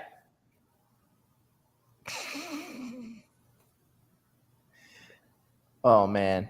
God, I have so much to say about the Batmobile and Arkham. Yeah, well, we're not there yet. Yeah, we're not there. Okay, regardless, though, I mean, overall, though, again, Maurice LaMarche, by the way, great Mr. Freeze. Again, sadly, no Michael Ansara, but, he was alive. I think he was still alive by the time they did this game. I imagine he probably wasn't in the best of conditions, plus they probably wanted someone to sound a little more like kind of traditional Mr. Freeze at this point in time. Mm-hmm. Still, he's great as Freeze, and I just love him. Like when we find him, and we kind of have the reluctant team up there. Again, I really wish Batman was a little nicer to him. He's interrogating him. But aside from that, though, again, it's really great to see Mr. Freeze. Very much, he's in a position where he's desperate to save Nora and everything. So we'll give it credit there. It's the desperation on this guy, and just the regret of which, oh God, I've made a terrible mistake here. So that's great. And again, our action is, of course, in this boss fight is top tier. And plus the ICGCPD setting is really cool too. Yeah, absolutely. And it's hard. It's the right amount of challenging and fun. It's like I don't think I've ever had this much fun losing at a video game. For me, when you beat Mr. Freeze, there's a level of satisfaction in beating him. I think especially because it's like, all right, you kind of just whittle down. and it's a matter of just like what do you want to be the final like punch or rebuke against Mr. Freeze. And I think for anyone that were to replay the game, I wonder how many people just kind of like play around with the order of how to proceed in that boss fight, so to make that boss fight fresh and unique every time you play it. Yeah, I mean, it's. I think there's like a strategy that goes into it. Yeah. Where basically it's like kind of like if you lose the first time, it's like, okay, what's the new battle plan gonna be? Well, I also love how like there's just subtle touches. Like there's statues of Nora Freeze all around, and if you want to set a trap, you can set one and then hit the statues, and he'll be so pissed off he'll come running. Mm. And so you can use his emotional state against him, but then also like you use his technology against him, and he'll comment on that. It's like you won't be able to use my own technology against me again, Batman. Yeah, it's great. It just feels like a boss battle that's also a battle of wits. Oh yeah. So the third act of the game, essentially, we have Batman versus the seemingly cured Joker, and then like things starting to collapse because of Protocol 10, and Talia saves Batman by offering Joker a Lazerdude, which did remind me of like the whole demon who laughs, or the like the laughing demon story from the comics a little bit, where Joker is actually teaming up with Ra's al Ghul before he double crossed him. Of course. It's pretty good. Anyway, just the idea of like Joker and a Ra's al Ghul story is always such a rare and just kind of like crazy thing to do. It just always brings me back to that. Yes, Catwoman, she digs Batman out of the rubble, showing there's a little bit of hope in Gotham, and then basically Alfred makes the choice like, hey, no, Talia, no, you gotta stop Protocol 10. Which again is this whole kind of like Holocaust-esque kind of like we're going to exterminate the ghetto kind of plot here. So wipe out all the evidence. Just make sure we're just going to get rid of everything, make it look like the criminals. It's very similar to Captain America 2. Now that I think about it. You mean Winter Soldier? Yeah. Yeah. It's like there's this algorithm that wants to destroy everybody that could be a threat. And here it's more of a wide out, let's just wipe out everybody, but still you have to find a way to disrupt the signal to stop all the machines from killing everyone. Right. To me, it's pretty violent too. Like all these missiles being shot and everything. It's a whole Which, by the way, too, I love that in our reveal of this, we have Batman. Batman does have the ability to interrogate people in this game, and it's really fun. We interrogate Riddler locations and everything, and he eventually interrogates Warden Sharp, and that's very earned. Given this whole mess is that guy's fault to a degree, so he's like Batman's doing the classic upside down dangle on him is a lot of fun. Yeah, just wanted to get that in here somewhere. Anyway, so he climbs the tower, and we get to finally beat the tar out of Hugo Strange. It's very satisfying.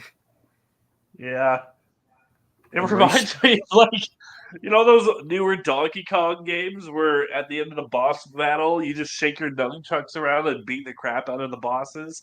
Yeah. That's what it kind of reminds me of in those moments. I love when it, like Hugo Strange is like hides behind the glass door. It's like you will not get in, and like Batman just hacks in, and it's just, Hugo Strange is like, oh no, and just gets the tar beat out of him. Oh yeah. It'd be fun. Like I don't know if there is. I've never seen it, but is there like a? Can you like use detective vision and look at his closet and see a bat cape in there? Well, I don't think he has. That would have been a pretty good thing to do. Well, no, you're right. That would have been great. To my knowledge, that does not exist. But I never knew. Honestly, I don't remember where his closet was. I don't think we would have been able to see that. Well, if the Riddler saw it, it's got to be somewhere where there's cameras, right? Well, yeah. To be fair, with a lot of those patient tapes, though, we don't know like if they're from Arkham or they're from or if they're from Arkham City. Yeah, that's true. I think the implication is they're mostly from Arkham, like before the move happened. But that's there's some exceptions. Some of them are like, for example, like no, most of them are like, hey, You want to defeat Penguin? Here's some guns. Yeah. But some of them are like right up to it though. For example, like in Catwoman and then Two-Face are pretty much like in the same, practically in the same like hour or so. However, Mad Hatter happened probably back during Arkham Asylum, though. Which, by the way, creepiest thing in that Mad Hatter patient interview tape, the fact that Hugo Strange is basically paying him with human trafficking almost. He's basically saying, he's "I'll get supplying you, him with I'll a get you a girl." And just and like she'll be showing him the Alice. photos of like all the dead Alice's, like that's so chilling to me. It's like radio drama chilling.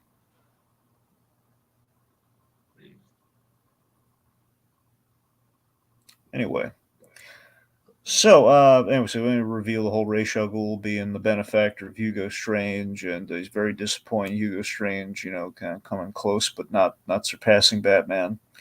And then Hugo Strange, after he's been impaled, he calls Protocol 11, passcode Wayne. Big explosion. Ra's al Ghul kills himself on the way down rather than facing a prison. I know. I'll stab him through myself. Oh, that was a bad idea.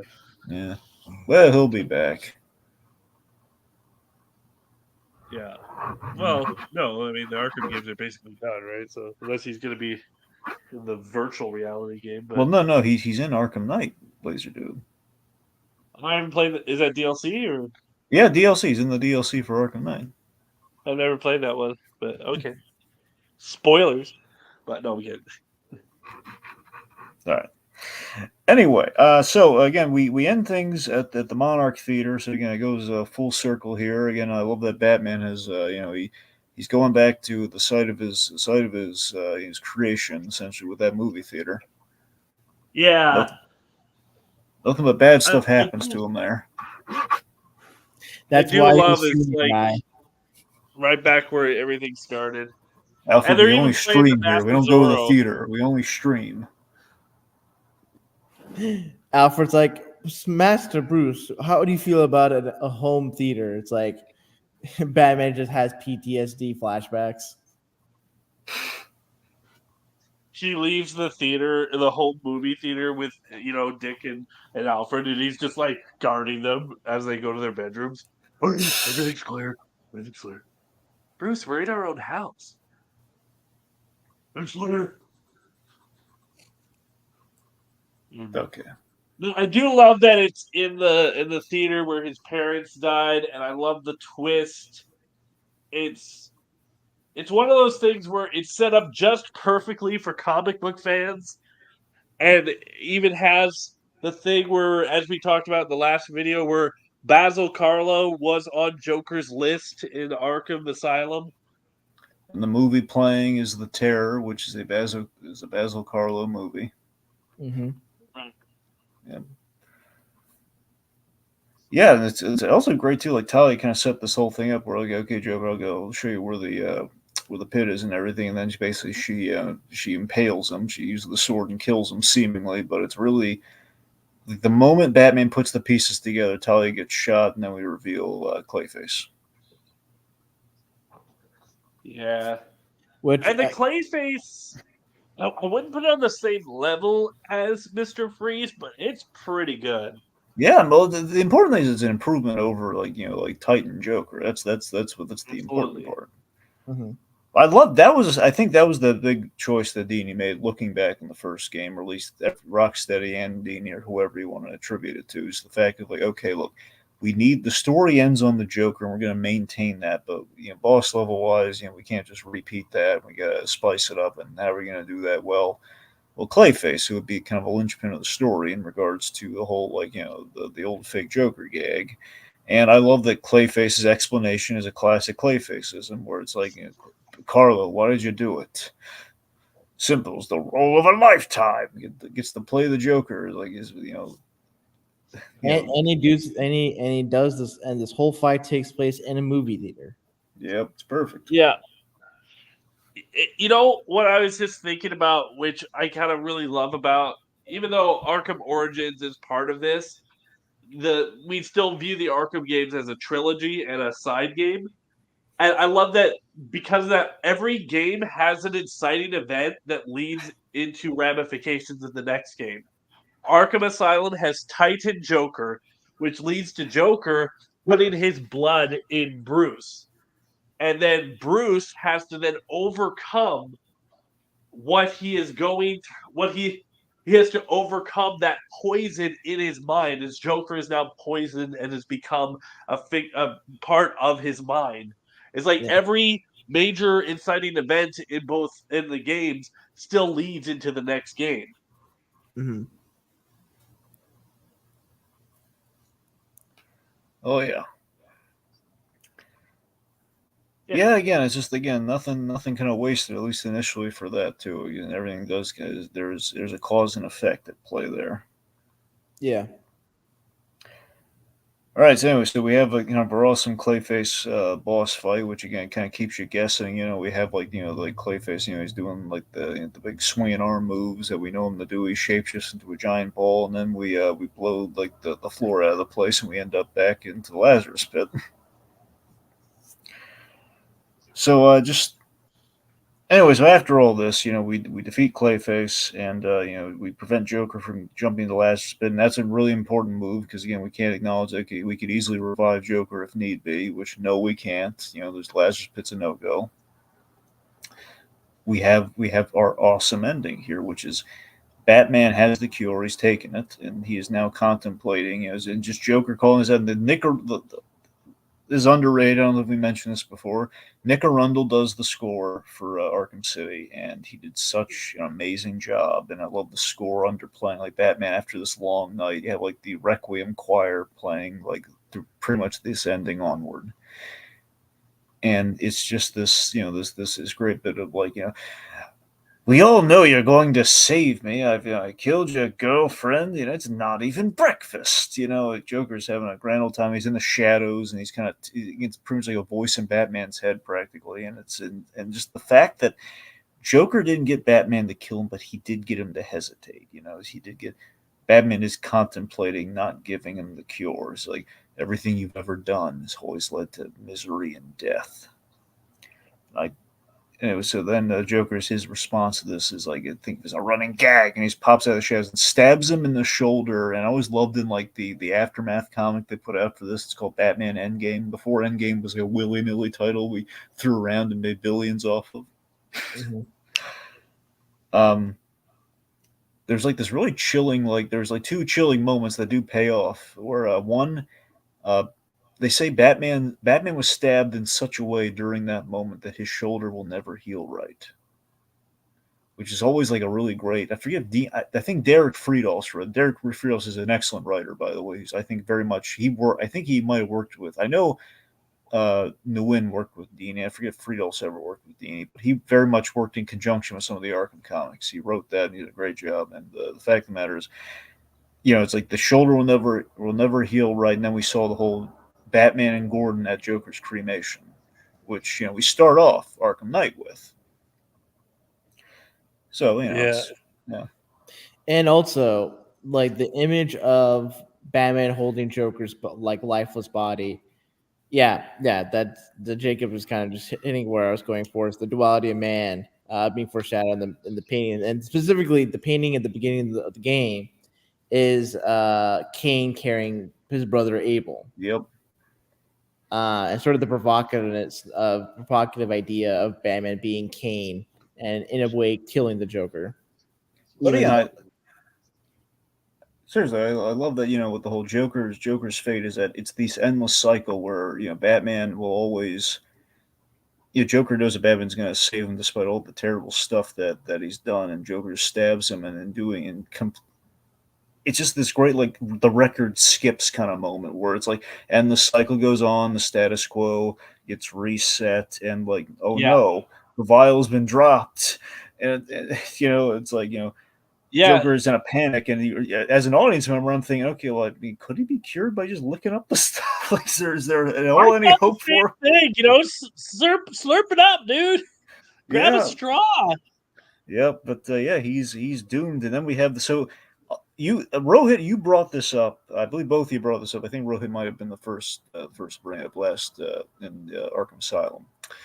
So there is a very big Killing Joke component to this ending, and now to be with Killing Joke itself, I like the I like the Killing Joke portion of that film, and I do really like Conroy and Hamill's performance, mainly because it's like that at that time that was a story they'd wait 24 years to do with each other, and it felt special to them, and I liked the performance there, particularly the very end scene they had together. Now that said, I do feel this scene has a little bit more power than that in terms of like the performance and the rarity that we have here, where it's like, it's this really honest exchange, which at its core is what Killing Joke is all about. They have this really honest moment in the rain with each other, and I think we kind of conveyed that really well here. And Mark Hamill, as far as he was concerned then and there, mind you, we've diluted this with all the times that they had come back, but it was this thing of like this was supposed to be like the final time they played those roles, at least as far as Hamill was concerned.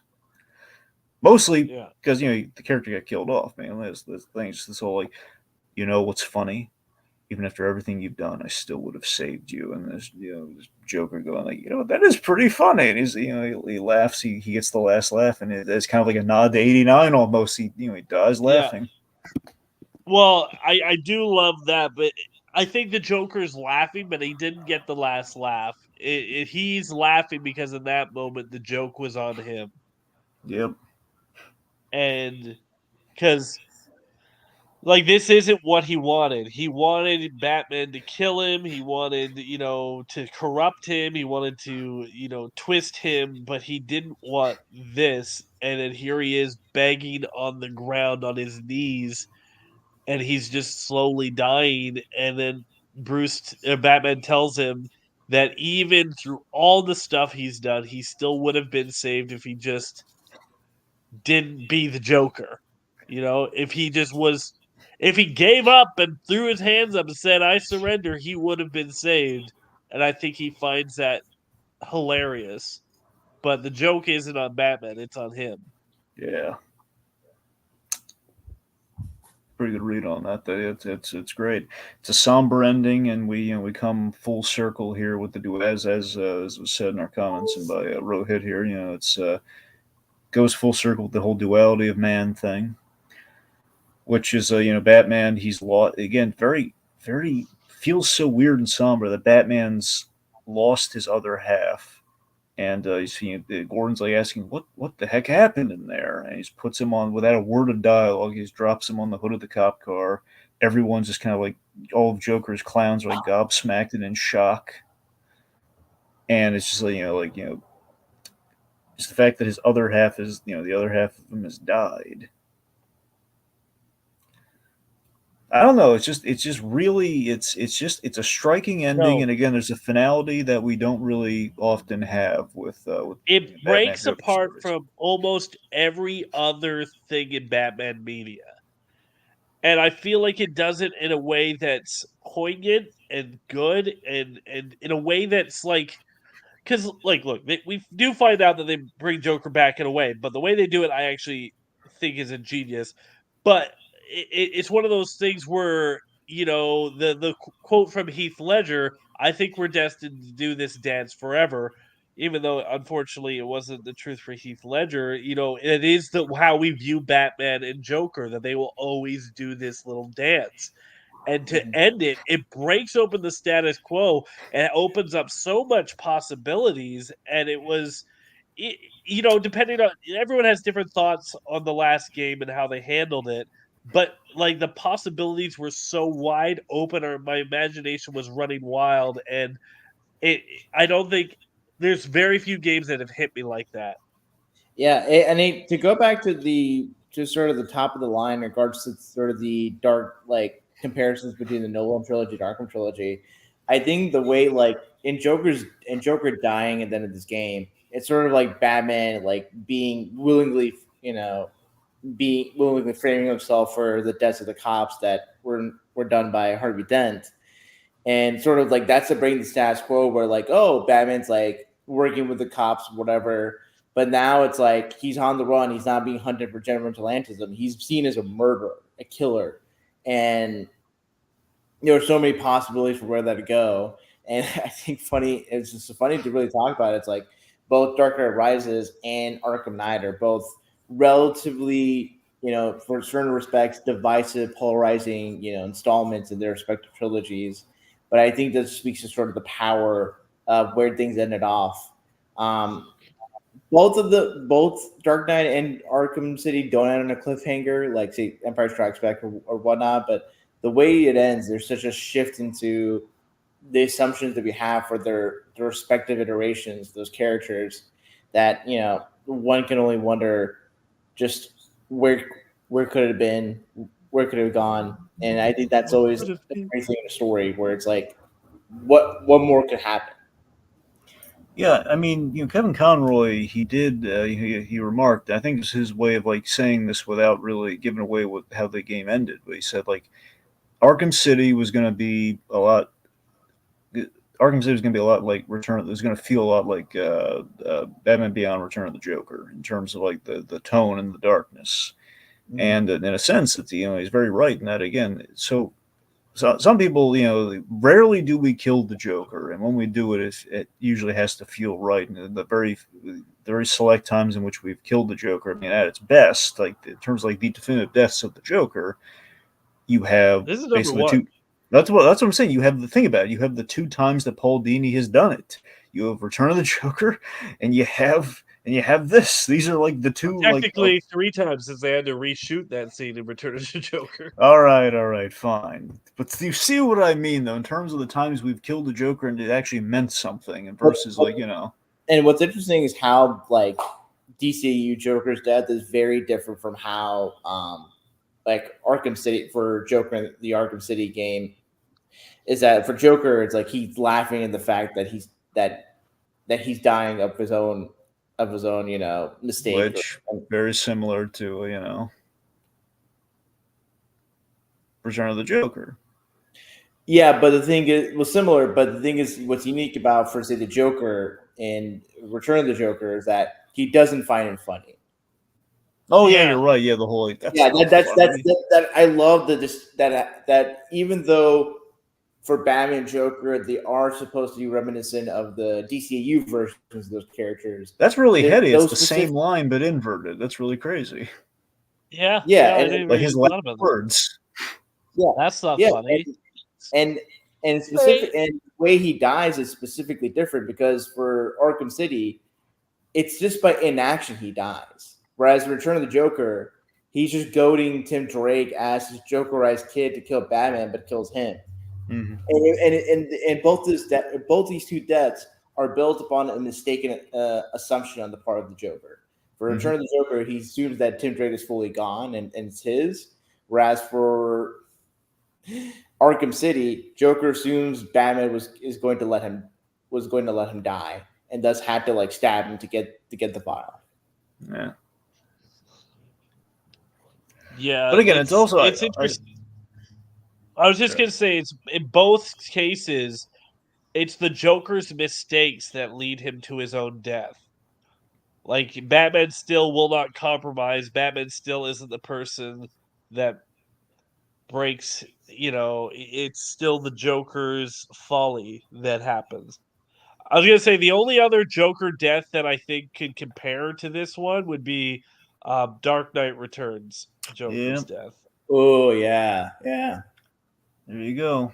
That's what I'm saying. You can count on one hand the times Joker's like legitimately died in like comics, and Yeah, for the Joker to make overall, not just in comics, just me in general. But I think you're getting at something, Dragon, is that for a Joker death to really work in a story, it has to feel like the Joker is kind of in on the joke or is made the joke. And Return of the Joker, the joke has to be had. Yeah. Which is, I mean, he's a Joker for a reason. And so I think stories where he's just kind of unceremoniously killed Batman, 1989, he dies with a little bit of a laughing box in his chest. Mm-hmm. He has to die in a joke. Yeah. I mean, it's like the other thing too is like with the Joker. I mean, Joker's always about like false deaths and everything. The fact that I mean, we'll get well. Okay, I'm going to save this when we get to Arkham Knight. But the fact is the fact that Joker's always been about false deaths ever since his inception, where he was originally supposed to die as a character in the very first appearance, and then they kind of rewrote that the last second, like he's alive. Mm-hmm.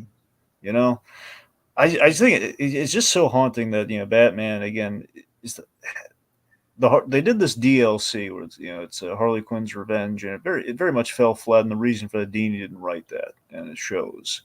And it's interesting that the place we end off here is like you said, Batman. He's a little it's somber in a way where he's in such a conflicted place because he's mourning his antithesis.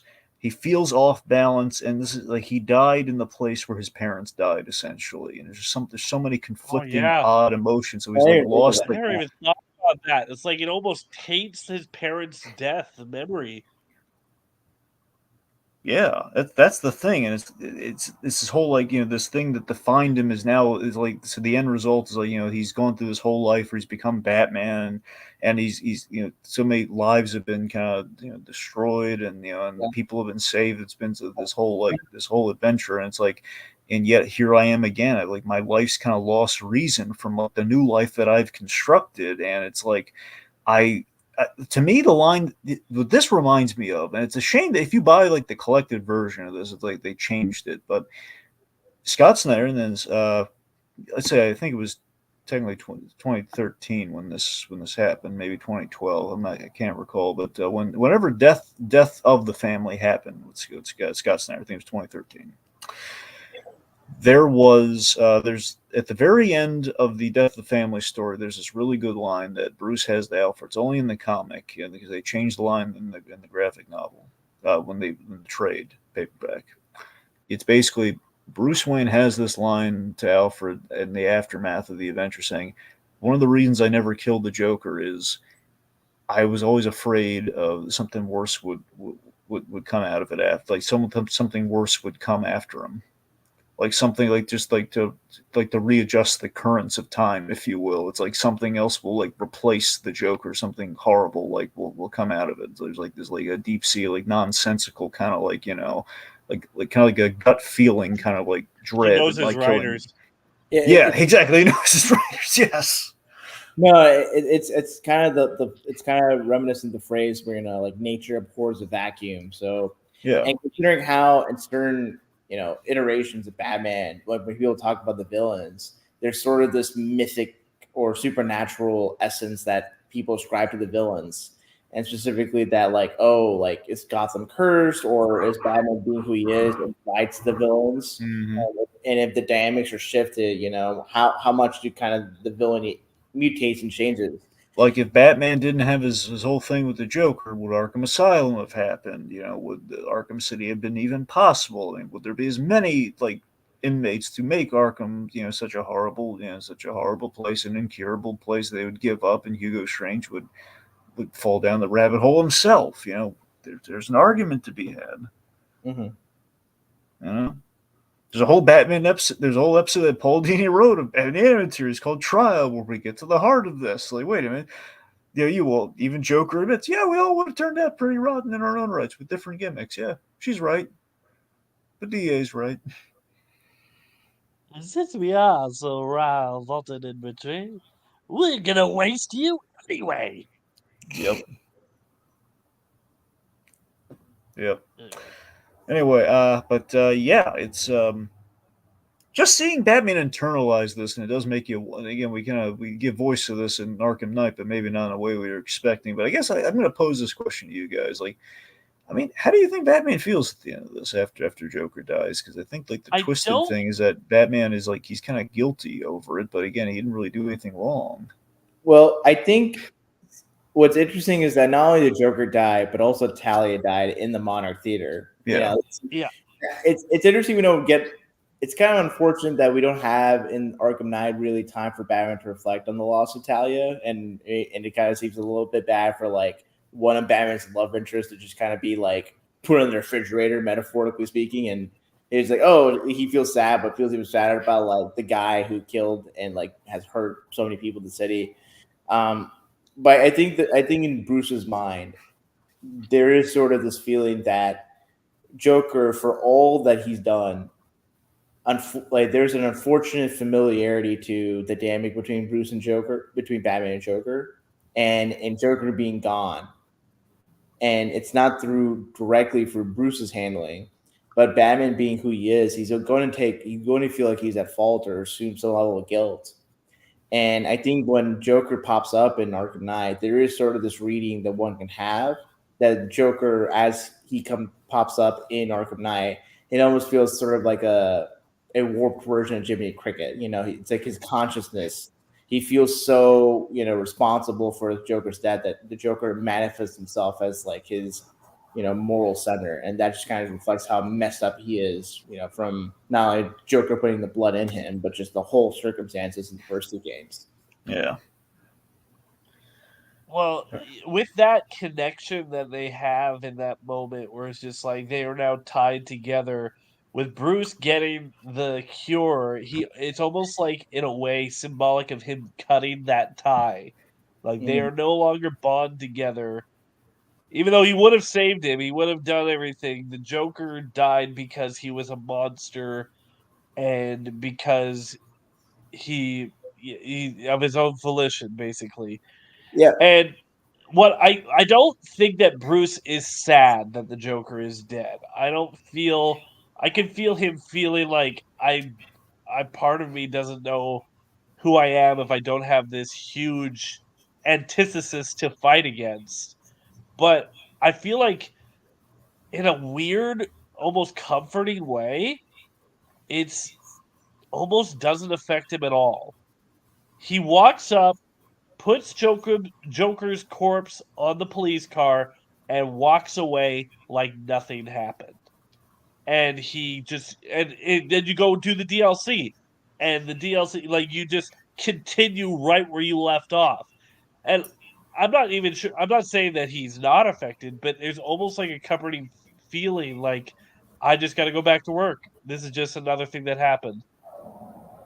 And I think that's almost pays homage to the end of Arkham Knight, where Joker is locked up in his mind and he says, I need you. Bruce doesn't say anything to the Joker. He doesn't need him. Mm-hmm. It kind of makes you think that, like, for as much as people talk about there being an abusive relationship dynamic, and there is between like Harley and Joker, I think there could also be equally a valid read on the dynamics between Batman and Joker being like not an abusive relationship, but like an abusive friendship or like just general relationship, to where Joker just makes Batman's life a living hell, and Batman has to kind of has to just like deal and grapple with that. And so I think like in Joker dying, it's that Batman doesn't yet like you said, Lazerdude, he doesn't feel sad, but there is sort of this. It's sort of like for say soldiers that come back home from war. It's like war is hell and whatnot, but there's a routine. There's sort of The whole. yeah, and adjusting to that absence of conflict and tension. Yeah, the Batman feels empty, and I don't know if I would necessarily go far as thinking that Batman feels nothing for what happened to the Joker. I think, like you said, like he puts the body on the police cruiser, but I think in Arkham Knight, it's just sort of that the thing is for Batman as a character, one of the many faults or flaws that one can ascribe to him as a character is that he is very stoic to the point in which he has no healthy or functional way of processing and regulating emotions. And so the ways that those emotions can manifest, they manifest in really unhealthy and destructive ways. And so I feel like in Bruce being stoic and as emotionally stunted as he appears to be to other characters in the Arkham games, and manifests itself in such a metaphor in like having the Joker appear, like had Bruce reflected upon and delve into what it is that he felt about the Joker and his death, maybe like obviously in the mechanics of the story, like he would have hallucinations with the Joker blood, whatever. But I think the way he would respond and basically being impacted by said hallucinations, I think would be different if Bruce were the capacity to be emotionally vulnerable and open. So I don't think it's less that Batman doesn't care about the Joker. It's just more that Batman as a character is just naturally stoic and buttoned up, and that's to his detriment. That eventually, it's not like his emotions are away or he controls them. It just come up in ways that he can't account for, and that just leads him to make the mistakes that he makes in Arkham Knight and have to kind of basically start from scratch. Yeah, I'd say maybe at this moment he's trying to act like he doesn't care, or there was nothing more to this than any other as of his other villains. But I think by the end of Arkham Knight, he's come to grips with who he is and what he actually needs and how he doesn't need the Joker. But yeah, no, good points. Good I points. think that we get the abusive. That's what I'm saying. In regards to the abusive angles, like when the abusive partner or person is gone, and they've just been such a constant presence in your life, you kind of feel empty or just like conflicted about like how to feel about that person. And I think Arkham Knight is just kind of basically a long-winded therapy session to kind of reconcile and keep at peace about letting go of the Joker. So yeah, no, and I think like Kim's like, hey, like, yeah, so. All right. Yeah.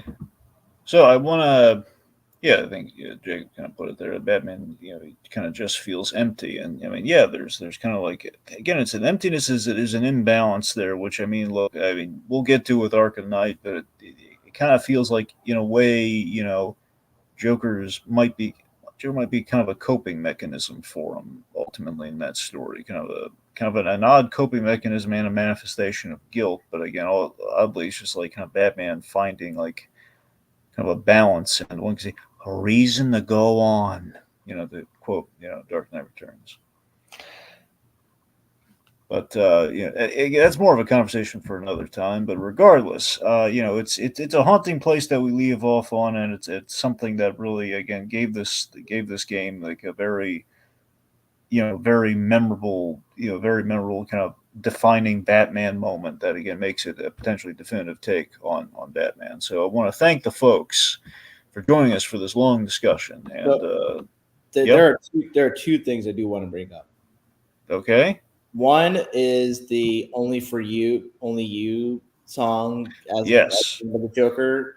That is a great thing to hear in the end credits of this game. It's one of the messages that he left him of the 1 million messages on the machine. Yeah.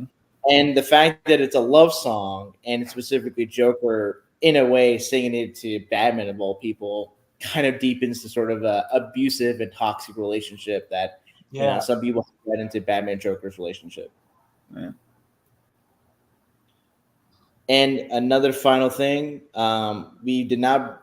I feel it's crazy that none of you guys have brought up the one cool villain in terms of like cool in the sense of how you interact with him through the game mechanics manipulation. Calendar Man. Oh yes, you're right. We got to talk about the Calendar Man thing. Yeah. Yes. So Calendar Man is he's held prisoner in the courthouse, and it's like every if you interacted with him like around the holiday or you mess with like the weird like internal calendar of your game system or whatever, Calendar Man is he's giving you some cryptic threatening hints that he's about to do something. It's so funny, like all of these dangerous criminals, and like Calendar Man is the only one actually locked up still. Well, he's the most dangerous. Is it? I don't know. Well, no, there's something like creepily with him where he's almost like breaking the fourth wall. Like the way how he talks about how I will be there at your end, and like he's like predicting the future and everything. It's just like, okay. But then you're also like, can we just open up this cell so I can beat the crap out of you and get you to shut up? It kind of reminds me of the gag from Long Halloween Part 2 where, the animated adaptation where Harvey Dent has sprung everyone from Arkham per the coin toss, but, Calendar Man did not get... Calendar Man wasn't allowed to leave, and it's that whole story. He's been desperate to get out, and he's not allowed to leave. I'm man heads! Or I think he said tails instead of heads, or it's always going to come up heads. He's like an idiot and made the wrong choice. It kind of reminds. It's just, oh man, Calendar Man can know the holidays, but not much else. It kind of reminds me of the gag in Harley Quinn season 1, where like Calendar Man like knows like when exactly Harley Quinn got into Arkham and how long it's been since But Joker. not his own kid's birthday. You don't know your own kid's birthday. Yeah. Yep. Is there anything else major that we've gleamed over, Rohit?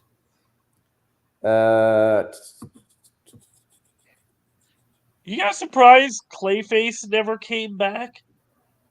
Well, I mean, he's kind of he's like I don't know what the Lazarus Pit did to him. So I mean, he's Well, that's what I'm saying. Is like there could have been an opportunity to have like a side mission where Clayface has like a bunch of different versions of him, just like all crawling around, and you have to like defeat them and gather them together to reform him or something.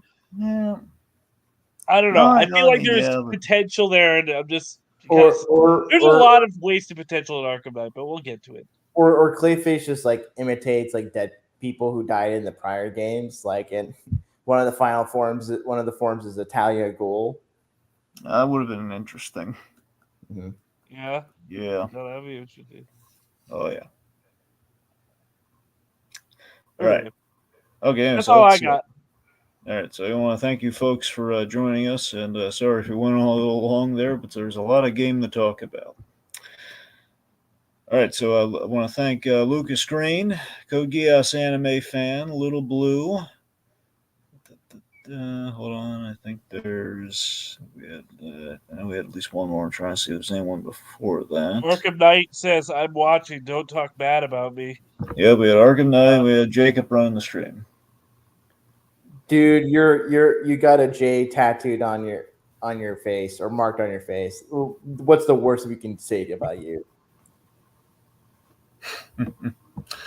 All right, folks. Thanks. And again, next month we got Arkham Knight. We have Arkham Knight coming at you next month. Mm-hmm. Yeah. Look forward to that. It will be a spooky Halloween. Yep. Remember, only you.